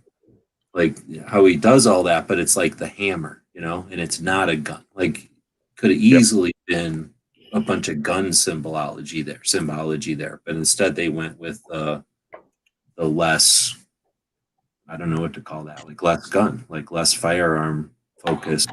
And I wonder if that's a British thing or if there's some reason for that. Hammer and sickle. They had marching sickles or marching hammers wearing fascist uniforms that were also modeled after the Nazi uniforms. And the adult pink is played by, not then, he wasn't a sir, but played by Bob Geldof. Also the lead, he also did the vocals for his section. And he was from the band the Boomtown Rats. Their most popular song that you might know is I Don't Like Mondays. And now he's Sir Bob Geldof, the same Bob Geldof that was Mr. Live Aid. So that's an interesting little bit of trivia. Most people don't know that's him. Where I didn't know the name. I was like, what do I know? Yeah. Ask me anything, fellas. Live Aid, yeah. 1985, I was in LA. Watched the New York, the London, and the Cali. which was at the newly at the Coliseum that they built in '84, or they did for the Olympics in '84. Like I was aware of it, but I would have been 14 or 15 at the time, so it wasn't hugely a big deal to me. Yeah, it was a big global, simulcast thing, Yeah, and I remember was, yeah, totally. I Me may too. have watched part of it, but like there was a bunch of bands were singing about people that I didn't care about. But Yeah. for some reason, that name stays with me. Mm-hmm. He's a good dude. USA for Africa, the whole thing. I think they would keep kids that are smarter and dumber together just because otherwise everybody loses, right? Like otherwise the teachers have to teach to all the dumb kids all the time and they can't teach to the smart kids. Otherwise the dumb kids are never going to figure out nothing. Or you're the Yeah. teacher. Isn't that the way it has to be? Otherwise, you know what I mean? Like otherwise it would be like in the days when you watch the shit from the old days where it was like all the grades in one room. They'd have to be like, now we're going to talk to the kids that can understand this, blah, blah, blah. And now we're going to talk to the kids that have to hear it in this level, blah, blah, blah. Well, we have much better special ed law now too. So some of those kids, if they had special needs, if you separate them out, that's flat out illegal now. Like people like me, I would go in and flip out. Well, I'm not talking about that. I'm just talking. Well, you're saying that if a kid can't learn, it's because they got some kind of issue. Many of them. So when he was saying there's the blue team and yellow team and whatever team, the lowest kids, a bunch of those kids probably have some aversive childhood experiences. There's a bunch of shit going on in their world. They might not pay attention for a bunch of reasons. They might have behavior disorders, learning disabilities. Remember, I'm a special ed guy, so there's a whole. You're saying that they wouldn't. They're not going to leave it at like, oh, you're just a dumb kid. They're going to pick at it and go, why are you a dumb kid? Oh, okay, it's because of this. And do they ever go, okay, that's something that we can deal with. You're just a dumb kid. Or, I mean, that's something that we can't deal with. You're just a dumb kid. But here's something we can deal with. Or do they just try to deal with everything? You got to deal with everything. Okay.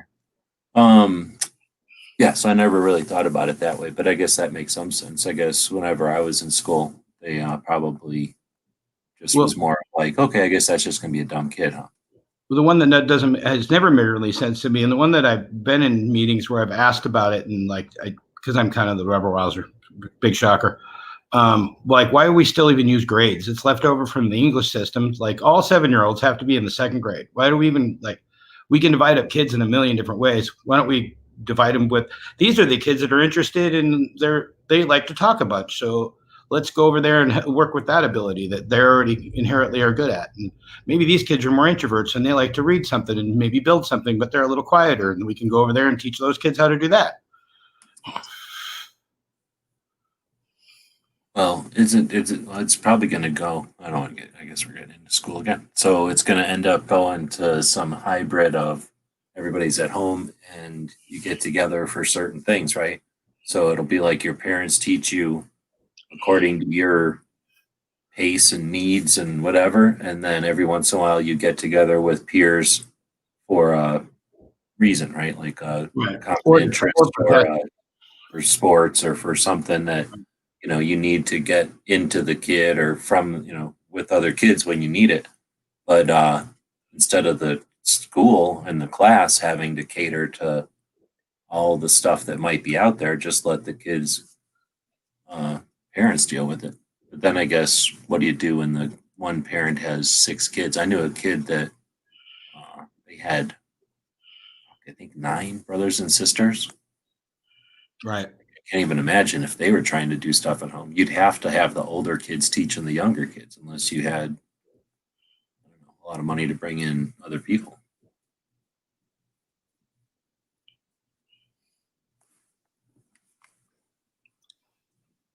Yeah, I don't know how far we want to go down next. I could talk about this all day. So could I. Yeah. Both my parents are educators, and my secondary ed language arts degree is laying fallow. But as far as any of the research and theory and stuff like that, I've been hearing it since I was old enough to understand.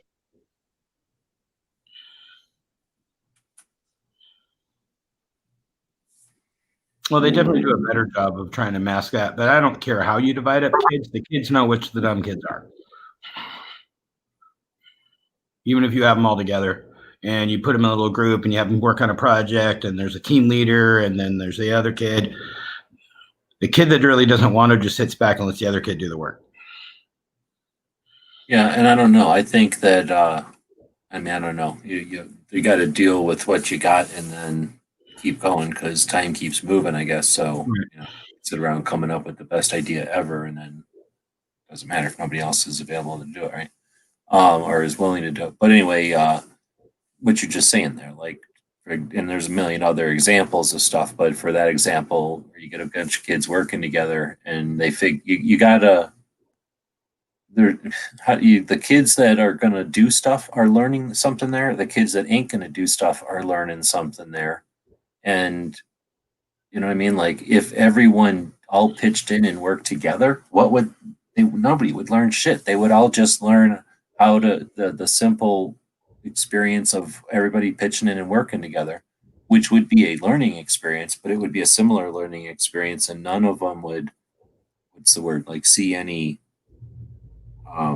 extremes. They would only see the middle. They wouldn't see the good and the bad. They would only ever see the middle, the medium, like the high and low. I guess they'd only ever see the middle. So when somebody sits around doing nothing and somebody else has to do everything, there's usually 5 or 6 kids in a situation. So the ones that are in the middle are all experiencing the both. The ones at the one end are seeing it from each extreme, and I don't know, you do that once, you do that twice, you go home, you get in trouble, you go home, you get good grades, and nobody appreciates it. So the next time you work a little bit less, and then next time the other kid works a little bit more, and they experience a difference and a change. Like if you just made it easy and the same for everybody, wouldn't they all just have a false experience, like of, a medium normal all the time? And when they got the real world, they'd be like, oh, I don't understand. It's all noisy and different. And I don't know what's going on. But when, like I say, there's an opportunity to fail and succeed, then everybody understands like there's consequences and there's responsibilities, and I can choose to do nothing and I can expect those results, and I can do everything and expect those results, and I can sit here in the middle on this end. You know what I mean? Or am I? Well, I think teachers do like a lot of group work a lot. I think it might be overused. I think maybe half the things they need to do in a school day should be group, and then there should be a significant amount of time also that you have to be responsible for your own work, because we also want to teach agency, just like you said, that like there's your work and you have to do this, because that's how it works. Well, that's true. You're not only doing group stuff, but I guess what I'm saying there is like, wouldn't that be a danger if everyone just always worked equally the same on a group project, or if that was the goal and everybody? Oh, I see what you're saying. Like the fact that I want to say smart kid, maybe the kid that's better at intrapersonal communication, they're just a better talker that can lead a group of kids. And there's the quieter kid that might be smart, but doesn't really want to add because they're just kind of shy. Well, I mean, even without even throwing that on there, just one kid, like you say, just is having a good day, or that time of their life, their parents are happy and whatever. Like they're having good circumstances, another kid has bad circumstances, and I think that's even more of a thing, because if you're doing a kid who's smart or dumb, well, then fuck them. Like some kids are smart, some kids are dumb. Nothing you can do. But it's mostly environment. It's all the ones in the middle, that are just dealing with like, oh, it's raining and my back hurts when it's raining, and now so and so did better than me because they do good in the rain. And it's just that kind of back and forth that I think I learned the most from that. I wasn't always the kid that slacked off. I wasn't always the kid that did the most work. I wasn't always the kid in the middle. Sometimes I tried, sometimes I failed, sometimes I didn't do shit. But I always was a part of that dynamic. There was always those people. And I guess my fear would be if, we went to some European school where everybody just got there and everybody did the same motion and everybody got the same result, and we all just experienced this is how it works this is how nice it is when everyone does exactly the same, comrade. And we all saw the little effort get rewarded with our little, little tablet or something. Like, you know what I mean? Like then we would all just get this experience of everything working correctly.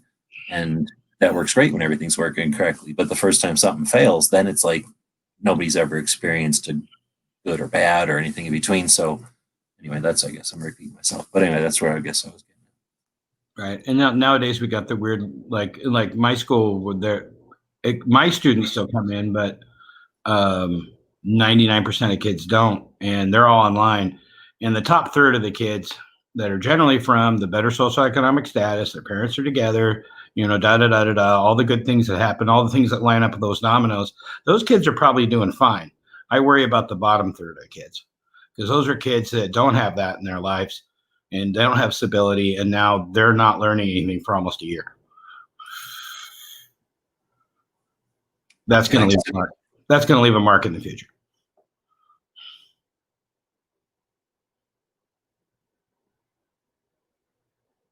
But there's tons of stuff that we do. Like, why do we still do summer vacation? We're not agricultural very much anymore. Do you really need 2 months off? I don't know. Then how horrible would that be for kids? Like back in the day, everybody got a vacation for 3 months in the summer, and nowadays everybody's got to go to school all year round. It'd be horrible. I like some of the ones I've seen there. I've got friends that live in other states. They get most of December off, and they get almost all of July off, and they get like a couple 2-week ones during the year. So they get the same amount of days off. It's just spread out better. Yeah, I really have no idea, and I don't have any. Well, I mean, and then dog in the fight, so I could care less, really. Right. If the other side of that is if you make me work summer school, I'm going to tell you to piss off because I don't work in the summer because working in July sounds terrible. I don't do that. That's my time.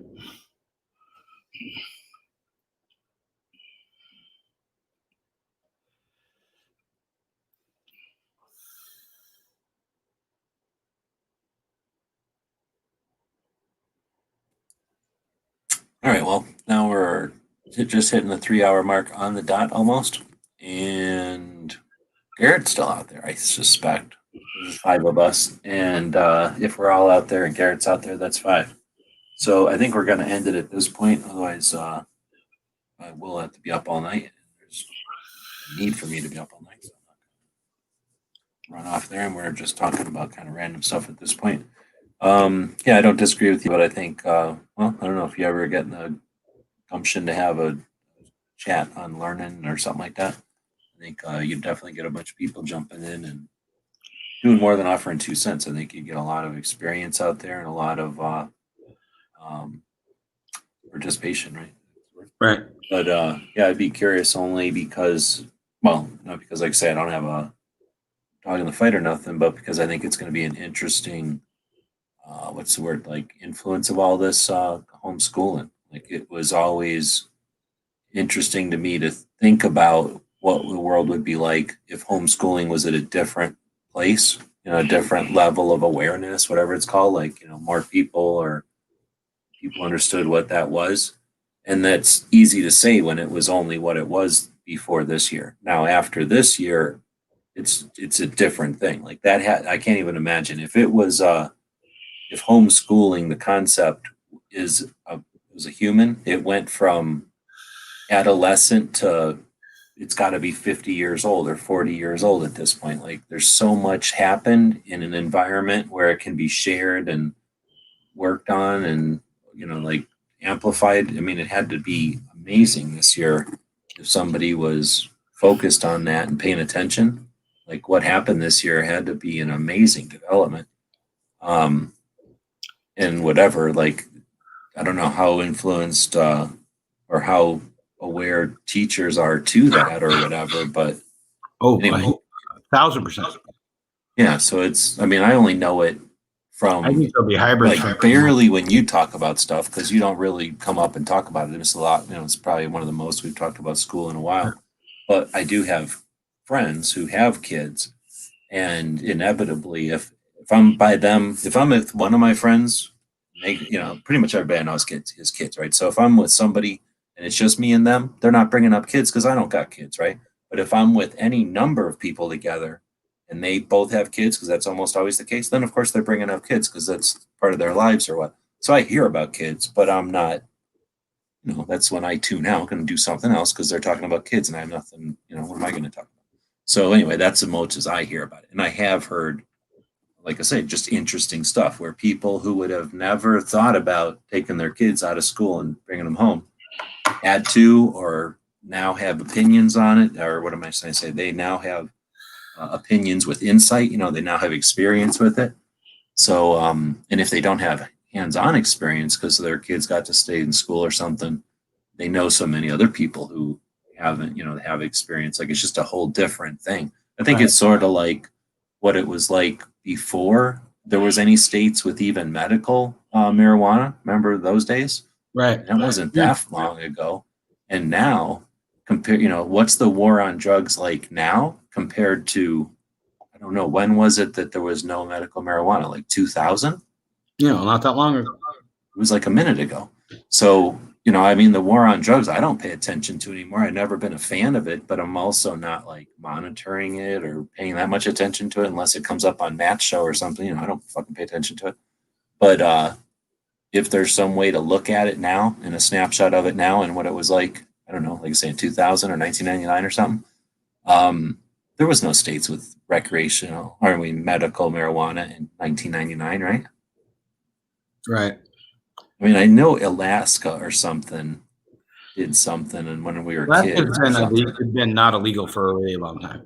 But then, by the time the war on drugs really hit, everybody went to anti-everything. Right? I'm pretty sure, like when we were young, everything was illegal everywhere. There was nowhere you could go to smoke something legally like you can now.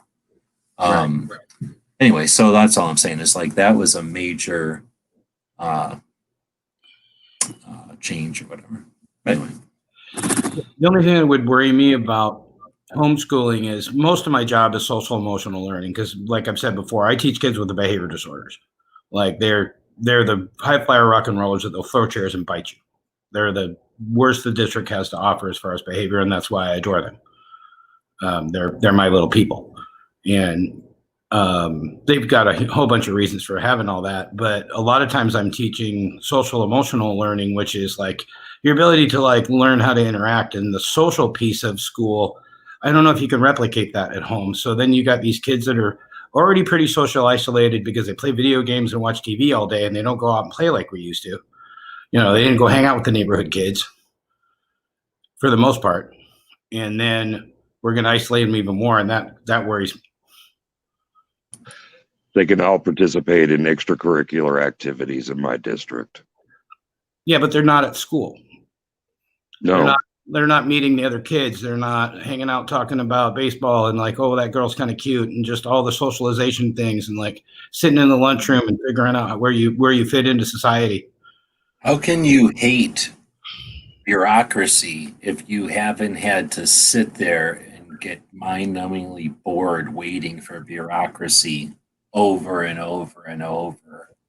You know what I mean? Like, how can you hate something to the core if it hasn't, if you haven't seen it, if you've only heard people tell you about how it's probably pretty bad?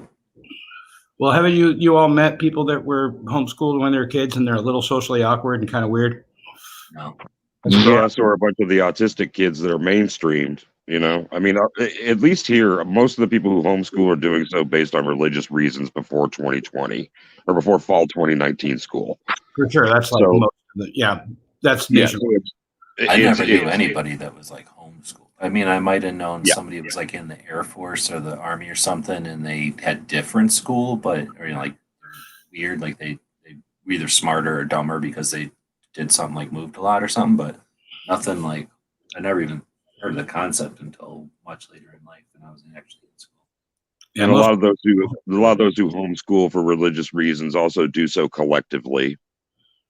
So you're talking about pods of 12 kids, enough to field a baseball team for recess, even if they don't want to go out for the squad at the local school.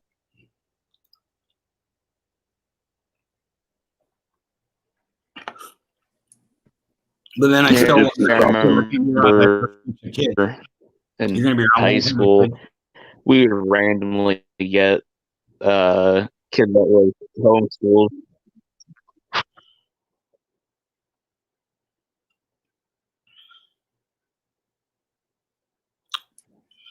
Well, even if you can't, like, what do you call it, have an actual normal classroom or whatever, I feel like if you text them, you've got videos and you can text them, that's basically the same thing. Same thing. Yeah. Okay. I can buy that. All right. Never mind. Like, Forget everything I've learned my whole career. Yeah. blink, blink, blink. Calm down, kid. Yeah, that'll totally work. Yeah. I'll just hit buttons. Yeah. I should try that. Like, hey, if your kid's acting up, text me. I'll text them. Everything will be fine. Or like, hey, call me, and then I'll text them. The funniest things for the COVID is the little kids. So, like, I got a friend of mine. She's a first grade teacher, and she's got this little kid that about midnight will send her a message on what's Microsoft Teams, and it's these weird recordings of like, and one of them, like, there was a weird background noise, and it was like the kid was like from the Children of the Corn. It was the funniest goddamn thing I ever heard.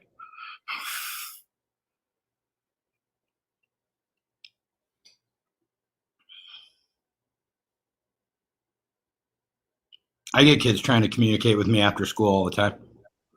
Yeah, Children of the Corn, Nebraska. I never even seen that movie. It's some horror movie or something. Yeah. Stephen King thing. Oh, well, then I'm not even upset that I never seen it. Yeah, that was. I never really liked that guy. That was before much. he hated guns. I never really liked that guy. And then, once I figured out that he wrote an entire book because he hates guns so much, I was like, oh, yeah, no, maybe that's why I never liked that guy. Him and it can both bite me.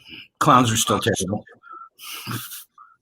Children of the Corn is just a bunch of Amish kids playing in a cornfield. All right, well, I'll be on it again, and I'm going to talk to these guys off air about something I don't feel like talking about on here. So if you want, you can click on one of the links and join us off air, or don't, because you're probably not even listening to this. If you're listening to this in the future, then leave us some comments or whatever. And thanks for being part of the show. If you were one of the people that, well, I guess it was just Clover that jumped in here. Otherwise, if you're one of the people that participated in the text out there, thanks for being part of the show. And of course, the people that helped financially keep this whole thing running through purchases over at the store. Much appreciation for that. I know it's getting to be the time of year when it's actually right at the time of year when everybody is buying stuff. I don't ever buy anything, so I guess I don't really pay too much attention to the big sales and stuff, but I probably should pay more attention to selling stuff in that cycle. But anyway, I appreciate people are taking time and, I should say, money away from whatever purchases you'd be making for whatever, all the millions of other things you'd be purchasing things for. So I do appreciate it. Thank you very much. And we'll be back to pick up later. I mean, you guys want to plug anything on the way out? I just want to say, if anybody's listening in the future, please leave the winning lottery numbers in the comments, because I need some new guns and new patches. It doesn't work that way. You had to ask before. Yeah, it would already happened. You can't ask after we said at the end of the show. You had to ask right at the beginning of the show. Then they hear it. They get the winning lottery numbers. They would have already written them in the text chat, and we'd know. Next time, ask at the beginning of the show. All right. It's 8675309.